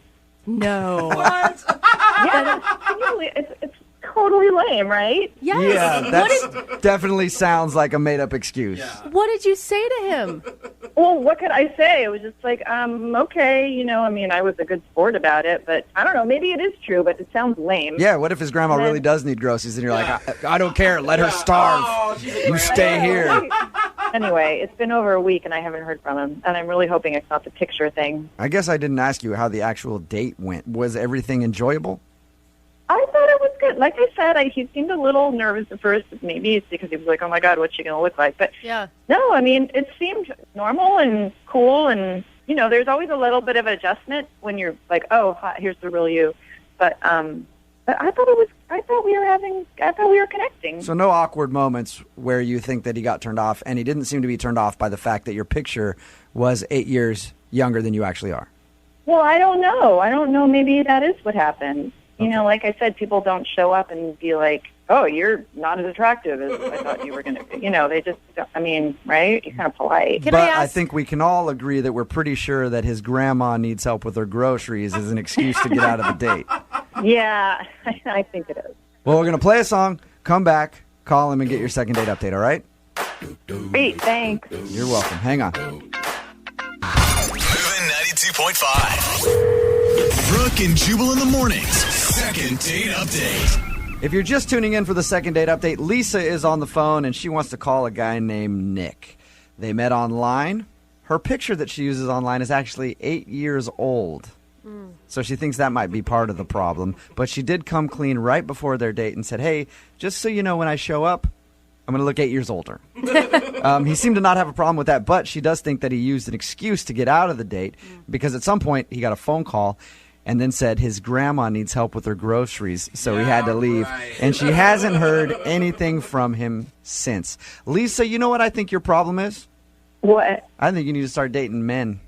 Oh, you think he's a little boy? A little grandma's boy. So if his grandma's calling, he's going to get groceries for her. You really want to be with a guy like that? Look at me. I haven't talked to my grandma in like 10 years. That's not something to brag about. I am a good grandson. So bad. I thought you meant be a man and not make a lame excuse like that. Yeah. No. I was saying, wrong. Don't let your grandma run you. Man up. You know what I mean? Like, he's got to own that relationship with his grandma. All right, well, we're about to dial the phone number right now, get him on the phone, and find out why he's not calling you back, and if, in fact, that was an excuse to get out of your date, okay? All right, awesome. All right, here we go.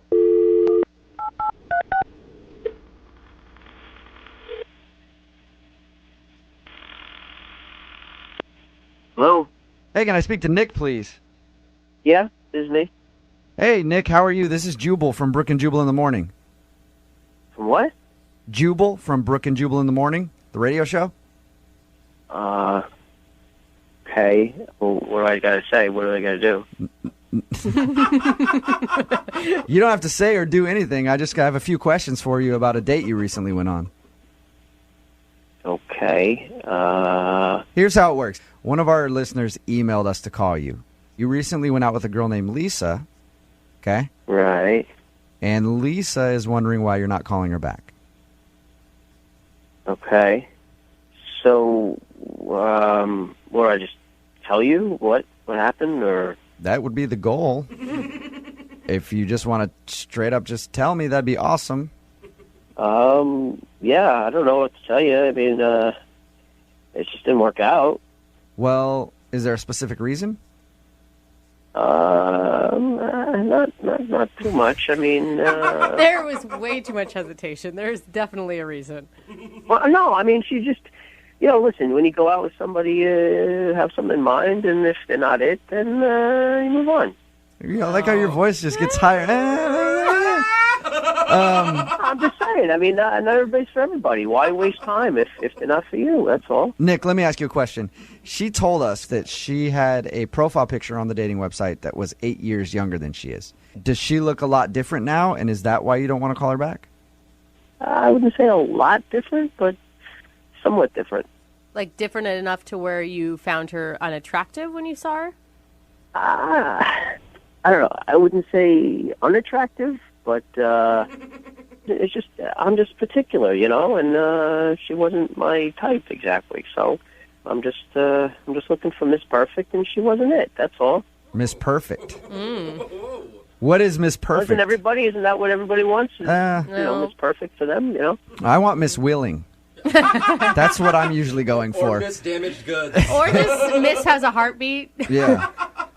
I guess I just have high standards. I don't know. All right. Are you one of... Okay, I got a friend like you. You're one of those I only date perfect 10 model type guys, aren't you? No, I mean, not maybe to other people's standards, but to my standards, they have to have certain features or attributes that I like. So it was all just like a looks thing. Like her looks didn't meet what you expected and what you like. Look, I'm just saying, I've been on a lot of dates. I've dated a lot of people here and back home, and just, I guess I always find something wrong with each of them, What do you find wrong, though? Like, her cuticles were a little, too white. Are you that picky? Well, if I notice that, sure, that could be something. But For real? No, but it's usually bigger than that. Like, this one girl had, really big gums. You ever see that when they smile, they're very gummy, and that's just. Nick, I'm with you. I'm with you on the big gums thing. It is distracting. Yeah, like horse gums. Yeah. You guys are so shallow. It's true though. What? Brooke, do you want to date a dude with huge gums? I don't know that I've ever even noticed gums. Obviously you're looking at their face most of the time, but you gaze and you look down and you see the boobs and stuff. Can I say boobs and stuff? Yeah, you can sure. say You can say that. Absolutely. Well, that was one problem with this girl. They were just kind of weirdly shaped or something. I just couldn't. Are we talking about a former date of yours, or are we talking about Lisa? Oh no, a former date. Okay. Yeah, no, not like Lisa. Okay. We're just going through a list of everything wrong with every woman that he's ever dated. I'm just giving examples of why I'm picky. That's all. I mean. All right, big gums, weird looking boobs, things like that turn you If off. they look like that, then who knows what they look like when it's off. Okay. So what was the thing that turned you off about Lisa? Well, she had really, the nose part was fine, but the nostrils were kind of small. What? You know what I'm talking about? No. They're just tiny. Her nostrils are too small for her nose. Yeah, the holes part. Yeah, I know what a nostril is. I'm just trying to picture a big nose with little. They were just really small, and it looked kind of odd. It didn't look like that in the picture, which was surprising. Dude, you've got to be kidding me. Are you being serious that small nostrils are a deal breaker for you? Look, when you're talking to somebody for an hour and all you can focus on is the nostrils, there's a problem. But that's why I couldn't take it anymore. You probably have a lot of your own imperfections too, right? I'm not saying I don't, but for me, why should I settle if that's not who I want to be with? You have to be one of the most picky dudes I've ever talked to. Yeah, dude. And I know. Everybody says that to me, but that's who I am. You're honest. Hey, Maybe listen, that's look. why I'm single, but what do you want? It definitely is why you're single. I'm going to tell you that right now. But, I would love to find out if Lisa has had any work done to her nostrils to make them smaller. Wouldn't you like to find that out, Nick? No, that's all right. I don't really care. I mean, it didn't work out, so it doesn't matter. I'm moving on. Well, it's too bad because she's actually on the other line listening. What? Seriously? My nostrils are too small? What are you guys doing to me? What do you ambush people like this? Yeah, it's kind of the point of the whole segment. So anyway. Moving on. I didn't agree to this. I know you didn't, but Lisa did, and now she's on the phone. So you might as well talk to her about her small nostrils. I'm here. What kind of freaky thing is that? I could see if your nostrils were too big, but... Well, it's just my thing. I don't know what to tell you. I'm picky, that's all. I don't know if you heard that part, but I'm just very... I mean, we have all this stuff in common, and now you're saying it's because of my nostrils? My nostrils are normal. No, they're not. Oh my God. Really? I'm sorry, they're not. I've seen a lot of nostrils, and they're on the smaller side. I see at least a dozen nostrils a day, and apparently yours don't stack up, Lisa. I'm sorry. I don't know. I don't know what anybody else thinks about them. I know I'm picky, and there were some very nice qualities you had, and we had some nice conversation. But for me, just me, like I said, I'm picky. They were just too small, and it was distracting. I'm sorry. Nick, how do you expect to find the perfect woman with like every single thing on her face being perfect? I mean, you're not exactly Mr. Hottie. You know, you're cute. So what are you thinking? Look, if I have to be single for the rest of my life because I can't find the perfect person for me, then I'll be single, and I'm okay with that. But I'm going to keep trying. That's all. All right. Wow, that's dedication. Well, I have to do this no matter what because it is a second date update. Nick, would you like to go out on a second date with Lisa? We will pay for it. Oh, my God. No, it's not a match. It's not going to work. Both of you guys said, did I hear both of you guys say no to a second date at the same time? Yes. All right. Look, you guys have more in common than you think. The only thing, apparently. All right, Lisa. Well, I'm sorry that we couldn't make that happen for you. Okay, thanks. And Nick, I'll keep an eye out for girls with giant nostrils, okay? Brooke and Jubal in the morning. My deal breaker, whenever I meet a girl, perfect teeth. Hate it. Why? Hate them. Just a turn off to me. You like a little snaggle in there? I like that girl to just be screwed up. It's Brooke and Jubal in the morning. I'm moving 92.5. Lots of text messages coming in about the second date update. The guy didn't want to call the girl back because he said her nostrils were too small. Which is so picky. It's ridiculous. I can't believe how many text messages are coming in commenting on his man unit, though. Yeah, we got a text message about her nostrils. Says, one of my coworkers has slits for nostrils. It's really distracting, and I can't stop looking at them when I talk to her. So apparently it bothers some people. Honestly, I can't stop looking at your guys' nostrils now. This is weird. Just judging everybody's nostrils. I will say, my husband's nostrils are exceptionally large, and it's sometimes distracting. And I think it's from a long life of picking your nose. I've never paid enough attention to nostrils, I guess. I guess I should start. If you want a second date update, all you have to do is email the show, brookandjubal at moving925.com. We will call the person who didn't call you back. Moving 92.5. Date update. I chose today's email for the second date update because I was hoping maybe, along with helping this person out, I could learn a few tricks, too. Because Maxwell emailed us about a girl that he went out with and says he used a trick to get the girl over to his place. Oh, no.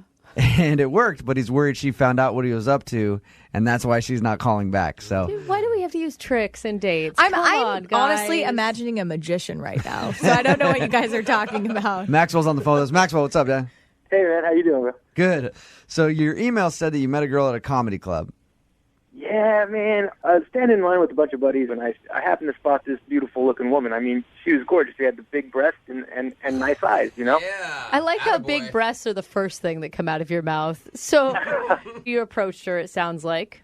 Well, yeah, inside the club, I sent her and her girlfriend some drinks over, and then afterwards, I went up to her, asked her for her number, and sort of chatted her up. Okay. What's the trick that you used to get over to your place? I invited her out to happy hour, and we were at the bar having a good time, having a few cocktails, and I accidentally spilled a drink on myself, accidentally being the key word, you know? All right. Yeah, so I said, as we were going to the dinner restaurant place I had chosen for us, and I'm like, hey, do you mind if we stop by my place so I could change? So we get into my place, I turn on some music, and dim the lights a little bit, and I head to my bedroom, and I'm like, hey, make yourself comfortable. I'll be right back out. I change into a tighter shirt and put on some nice pants that might show my package off a little bit. I have a feeling. I like it. Did you also spray yourself with Axe body spray? I didn't go that far, but maybe for next time. Let me slip into something more comfortable. You're such a DB. That's awesome. He's suave. Yeah, there you go. gosh. Maxwell, you are suave. Tighter shirt. Oops, I spilled something on my pants. You better go back to my place so I can take them off. So I like it, Maxwell. you go back out there. Is she still waiting for you? She was on the couch. She was enjoying herself. She had a beverage in her hand and stuff. So I came back out. I sit down by her, and I'm like talking to her a little bit, maybe rubbing her legs. And she's like, all of a sudden, next thing you know, she's like, hey, you know what? I need to go change too. And I'm like, what? You don't have to go change. She goes, no, you look so good. I feel like I'm so underdressed. And she says, I'll be back in like 10, 15 minutes. I'm like, cool. So she walks out, and that was the last I heard of her. Dude, she totally pulled the same trick on you. It backfired, Ditched man. you. So what were you doing then? You were sitting there in your pants that make you look manly. And how long do you sit there before you realize that she was blowing you off? Well, man, I had about 3 other beers as I was waiting. I was thinking, well, women, they take a while to get ready, and she probably wants to look really good for me, you know what I mean? But, after about an hour and a half, I was like, wow, she might not be coming back. I didn't understand that. Okay, so Maxwell, is there really any mystery as to why she's not calling you back? I mean, what do you want out of the second date update? Do you want a chance to apologize? Maybe she should apologize to me, right? Oh, my gosh, Maxwell.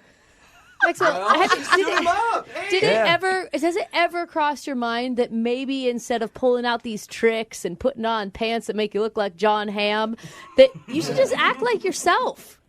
I mean, I was myself. I came out, I was looking good for her, I was trying to impress her, do a little man dance for her and stuff, but she wasn't doing it. I don't understand why. I mean, at least she could have told me, hey, I'm not interested. She just walked out. I think she owes me an apology. Wow. Okay, so we're going to call her. So you want to more just get her on the phone and be like, hey, what the hell? Why would you do that to me? I was sexy. I had my good pants on, and you just left. Right. That's what I'm saying. Okay. It's pretty obvious that you're running some kind of game when you're like, hey, I got to change because I spilled a drink on myself. And then you come in and you have like a clapper set up. Remember the clapper? And the lights instantly dim and Al Green comes on. She's going to know something's up at that point. How did you know I had a clapper? Yeah, right. Dude. So we're going to play a song, come back, call her, and get your second date update, okay? Cool. All right. Moving 92.5. Brooke and Jubal in the mornings. Second date update. Okay, so I know that Maxwell, the guy on the phone for the second date update, used an excuse of spilling a drink on himself to get the girl back to his apartment. Mm-hmm. And when they got back there, he dimmed the lights and put on some mood music and changed into some tight clothing for her. Yeah, what every woman wants. When she left, though, she never really gave the excuse like she knew that's what he was up to. She could have been leaving for something else. Really? Yeah, that could have been an Think emergency. in the middle of him rubbing her leg? There's no way possible she could have known what my intentions were. Right. You know what I'm saying? You did it all on purpose. Well, but she doesn't know that. I looked clumsy, honestly. Like it would have looked to a normal person like an accident. I mean, this is one I keep on going back to. You know what I mean? Yeah, all right. Right? Why fix what's not broken? So she just said that she wanted to get up and go change her clothes, and then you didn't hear from her again when she left your place. Absolutely correct. And there's nothing else that you can think of other than maybe she thought you were running game. Well, that or my was too big for her to handle. Oh, you intimidated her. I have a feeling, Maxwell, that it's not the case. Just a stab in the dark. She might have gotten scared off. Okay, all right. That's cute. We're going to call it right now and see if that is the case, which, again, don't really get your hope hopes it up for that, yeah. All right, hold on, okay? All right.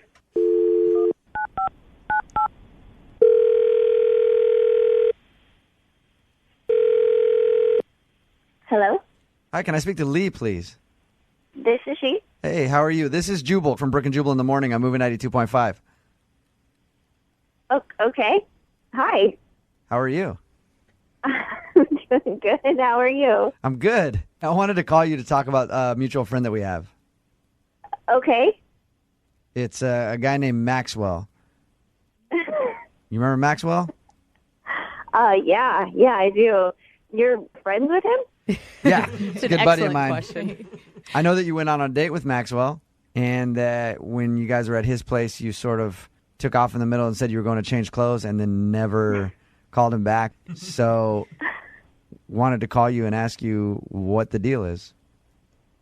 Seriously? This is for real? Yeah. Oh, all right. We we did go out, and he spilled on his shirt and asked if we could go back to his place so he could change. Okay. I think he thought that was clever. Mm-hmm. Okay. I think he assumes that I didn't know the game he was playing. Okay, so you think it's a game that he spilled something on himself and got him to go back to his place? Yeah. Why? I think everyone in the world would have known what he was doing. Why is that? Yeah. But that wasn't actually what made me leave. Really? I realized that the common theme in his apartment was tigers. Like Tigers? What do you mean? Do you have like tiger figurines everywhere? Yeah. Tiger figurines, tiger paintings. There's a dish set of tigers.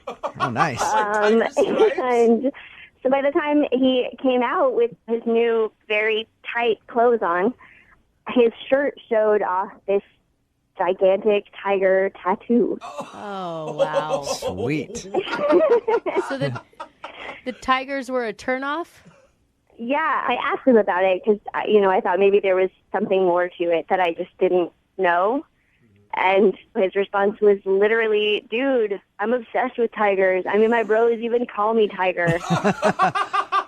And, that was pretty much the moment I knew that probably wasn't going to be a future there. Yeah, it was like the nail in the douchebag coffin. As I was leaving, he said, hey, when you come back, let's you and Tiger go out for a nibble. And that sealed the deal. I mean, there was no way I was coming back. He dropped third person. Wow. Hey, Tiger? Yeah, referred to himself in the third person as Tiger. No. I'm asking to talk to Tiger right now because I should tell you that Tiger is on the phone. And you know what? I got to tell you, my buddies call me Le Tigre, not Tiger. It's Le Tigre. Oh, yeah. That doesn't make it better. No girl really wants to, go nibble with a tiger. I don't think it's the turn on that you think it is. I didn't mean to freak you out with all the tiger stuff. It's just I'm a beast sometimes. I'm an animal. You know how it is. Maxwell. I mean, is that what freaked you out more than the tigers? Is just me being a beast sometimes? I mean, I can tone it down a little bit. I can be a kitten. You can call me kitty cat or something. You're so not making it better. No, I can deal with an animal lover, but there's just you crossed the line. You didn't like it when I said Tony Tiger wants to see if they're great? Oh, my gosh. Maxwell. I thought that was the winner chicken dinner, Lee. I swear. So you're just sitting there, and Maxwell won't stop calling himself Tiger and making Tiger references. You can't see why she'd be a little creeped out by that, Tiger? I'm sorry. I didn't see that. I didn't see that at all. Maxwell, why do you have to pull this stuff? Like, Lee, you were attracted to him at some point when you first met him, and then he ruined it all. Absolutely. He wasn't at all like this when we met. None of this ever came up. I had no idea. Maxwell, just be yourself, dude, not some tiger. The tiger thing is so cool, though. It works. It's not. Yeah. It's not. It is working right now. I can tell. God. Hey, Lee, would you be open to going on a second date with Tiger? Oh, gosh. We'll pay for it. I really don't think so. I think perhaps Tiger should not call me again on what I'm assuming is probably a Tiger phone. That's just a case, man. It's just a case. Okay, so there's no way you'll go on a second date with him, Lee? No, I don't think so. But, good luck finding somebody who's into that. Let's send him on a date by himself to the zoo. Brooke and Jubal in the morning. A guy named Roger is on the phone today to do a second date update. And Roger, after reading your email, I've decided that if you don't get a date with the girl that you want to call today, I will gladly volunteer my services and go on a date with you. Because you sound, look, I'm taken, I have a girlfriend, but you sound like the kind of guy that I could spend a weekend with. Wow. Definitely. Well, I'll keep that in mind, but I don't know if you're my type. Well, you're a smart we'll man, see. Roger. We'll You're a smart man. I've changed a lot of people's opinions about me over my time on this planet, Roger. And maybe you and I can... Maybe Anyway, if you could give me some concert tickets, I don't know. let's get into your date, though. Tell us about the girl that you want to call today.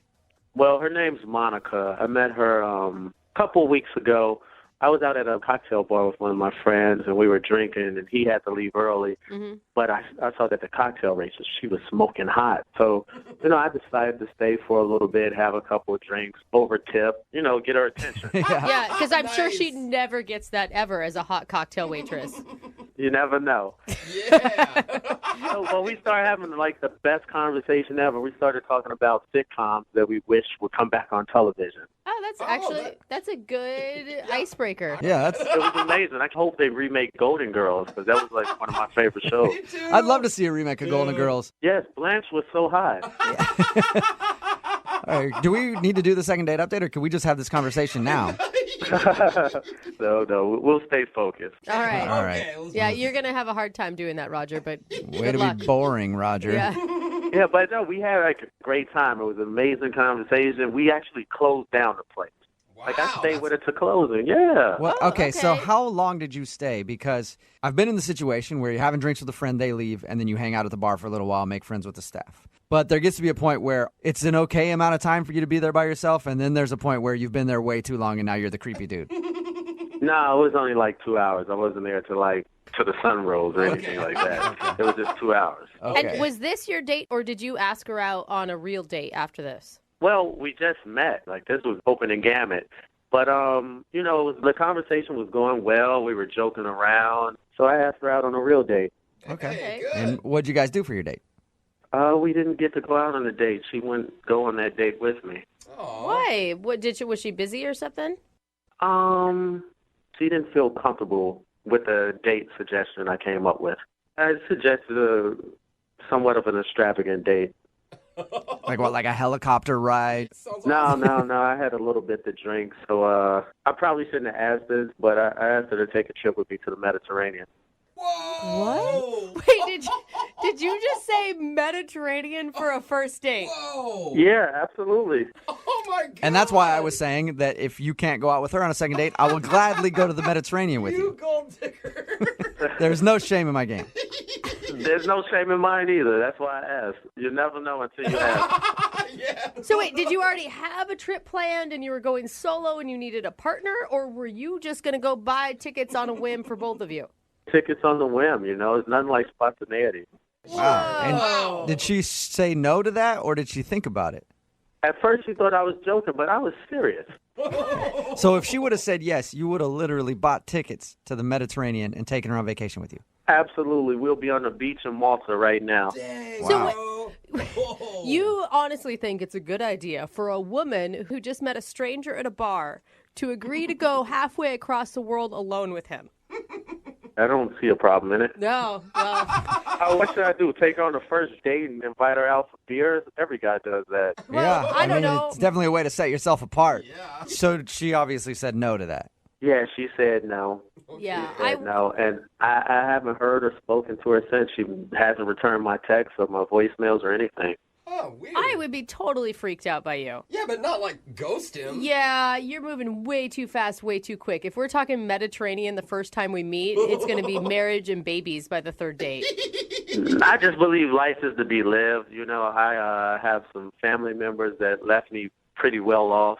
Oh. And, I want to enjoy it with someone. I don't see the problem in it. Okay. Well, I've never dated a rich man, so maybe that's the problem. I never said rich. I'm way past that. Wow. Again, man, you're just making yourself just more appealing to me. You got to stop this, Roger. There's rich and then there's wealthy. Oh, my God. So you've tried to call her a bunch and she hasn't returned any of your phone calls at all?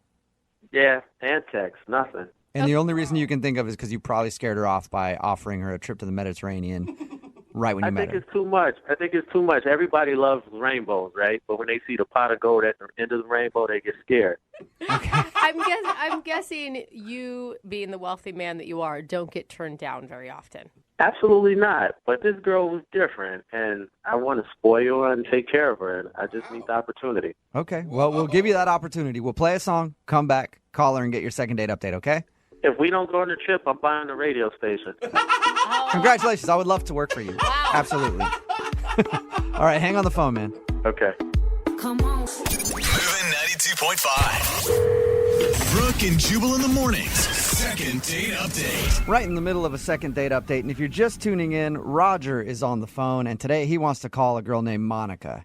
He was actually out at a bar having drinks with a friend. Then his friend left and he hung out for a little while. Got to know the cocktail waitress. That's Monica. And he thinks he's not getting a call back because at the end of the night before he left, he got her phone number. And then he offered her a trip to beautiful Mediterranean, where you'll be whisked away from your job as a cocktail waitress and get to spend a week getting to know Roger. Hello. Roger's a mild-mannered guy who likes old TV sitcoms, loves himself some Golden Girls, and some Mai Tais in the Mediterranean. All right, Roger, are you ready to go with your second date update? Yes, let's get my girl. Now, Roger, you say you're really wealthy. Yes, actually more than that, but I'm trying to play it down for you guys. More than wealthy? What? Thanks. What is more? Do you think that maybe a woman doesn't want to have a sugar daddy? Like, because that's what it sounds like you're trying to be to her, to me. No, I'm not looking to be a sugar daddy. I just want someone that I could spoil and take care of and show a good time. That's it. Okay. And I feel like that was her. I really, really liked her. You know, money thing aside, I really liked her a lot. Okay, cool. Well, I'll dial her phone number right now and see if we can get her on the phone and get your second date update, okay? Okay. All right, here we go. By the way, second date update costs $115,000. Oh, I don't have any cash on me. Oh, convenient, Roger. Real convenient. Take checks. You can wire it.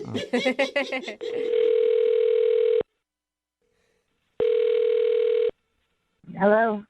Hi, is Monica there? This is Monica. Hey, Monica, how are you? My name is Jubal, and I host a radio show called Brooke and Jubal in the Morning. Are you okay? What can I help you with? Well, I wanted to call you today because I actually got an email about you from one of our listeners. You probably have the wrong number. Are you a cocktail waitress? Yes. Okay. Did you meet a guy the other night at the bar who offered you a trip to the Mediterranean? Is this a joke? No, it's not. That's very specific stuff, and that's the Monica that I'm looking. It's very specific. That's why I'm a little freaked out. So, how do you know all this?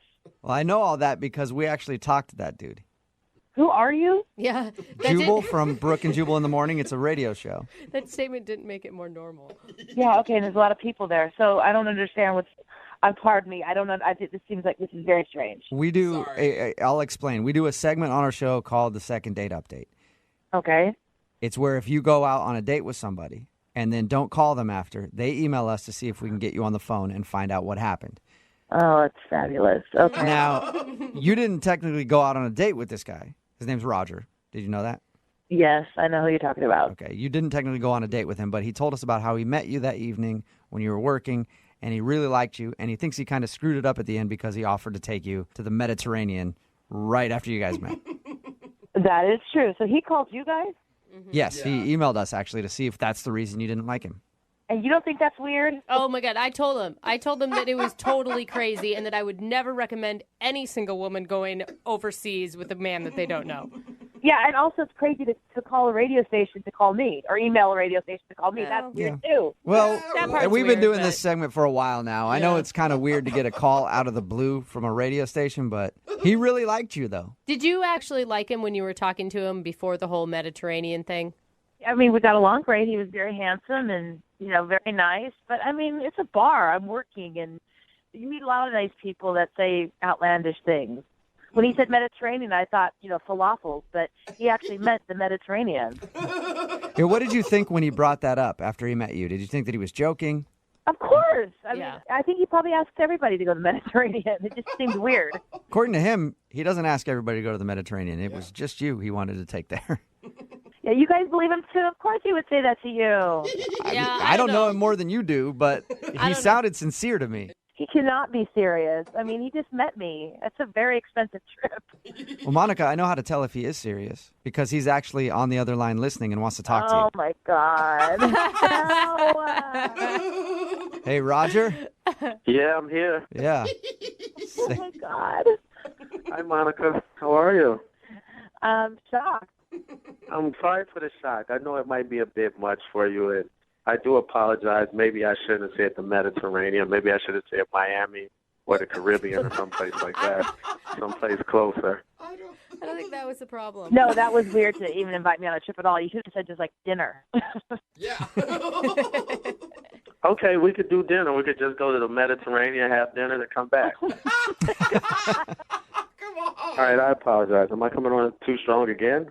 Just tell me what I need to do. I mean, that just seems so crazy to me. It just seemed like, I don't know, dangerous. Dangerous.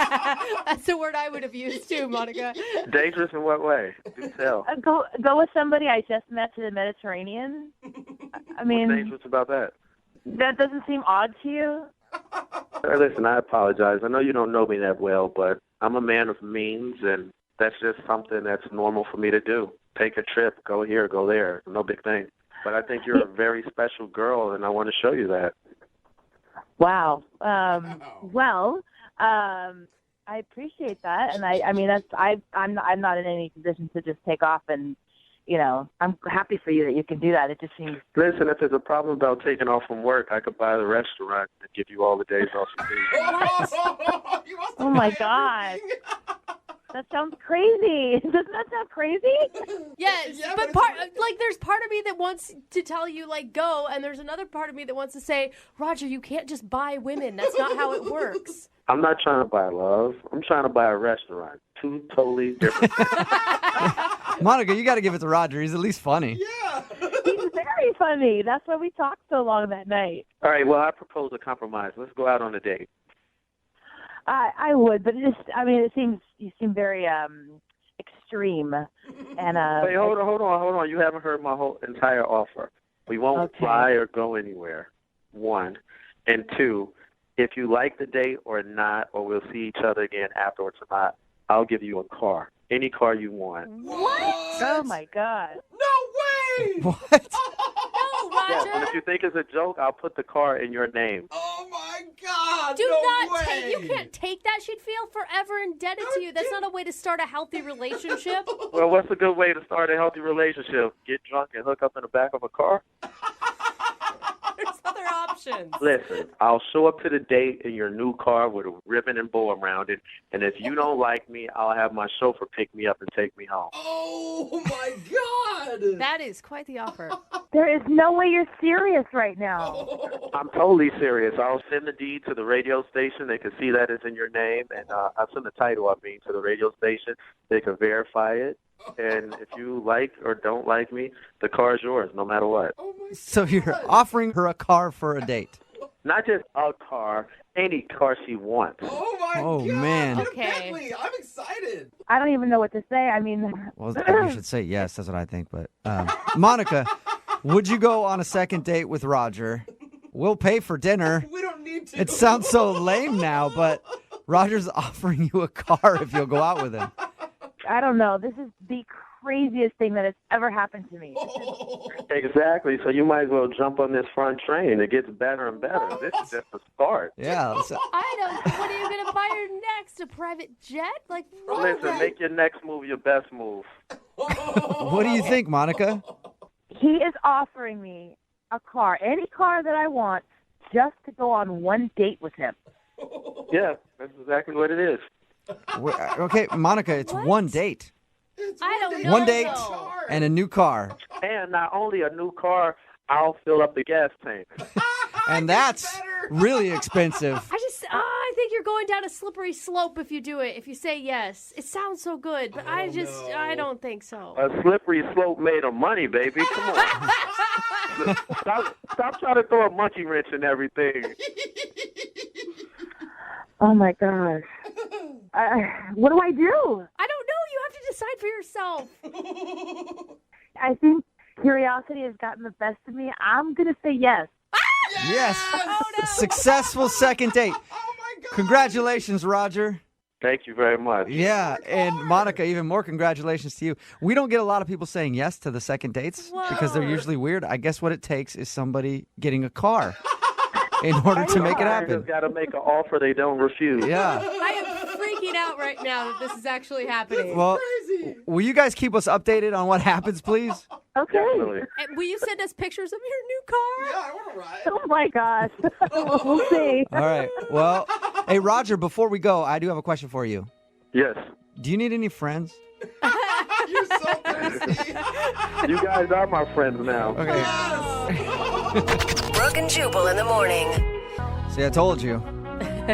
Everybody texting in at 78592 right now wants a date with Roger. Yeah, old married people, young single people, everybody. Yep. Everybody. Straight dudes willing to go gay for Roger. Yeah. Every woman wanting to go out with Roger. If you don't know who Roger is, he's from today's second date update. He wanted to call a girl named Monica. His first date, he offered her a trip to the Mediterranean. She said no and was like, that's weird.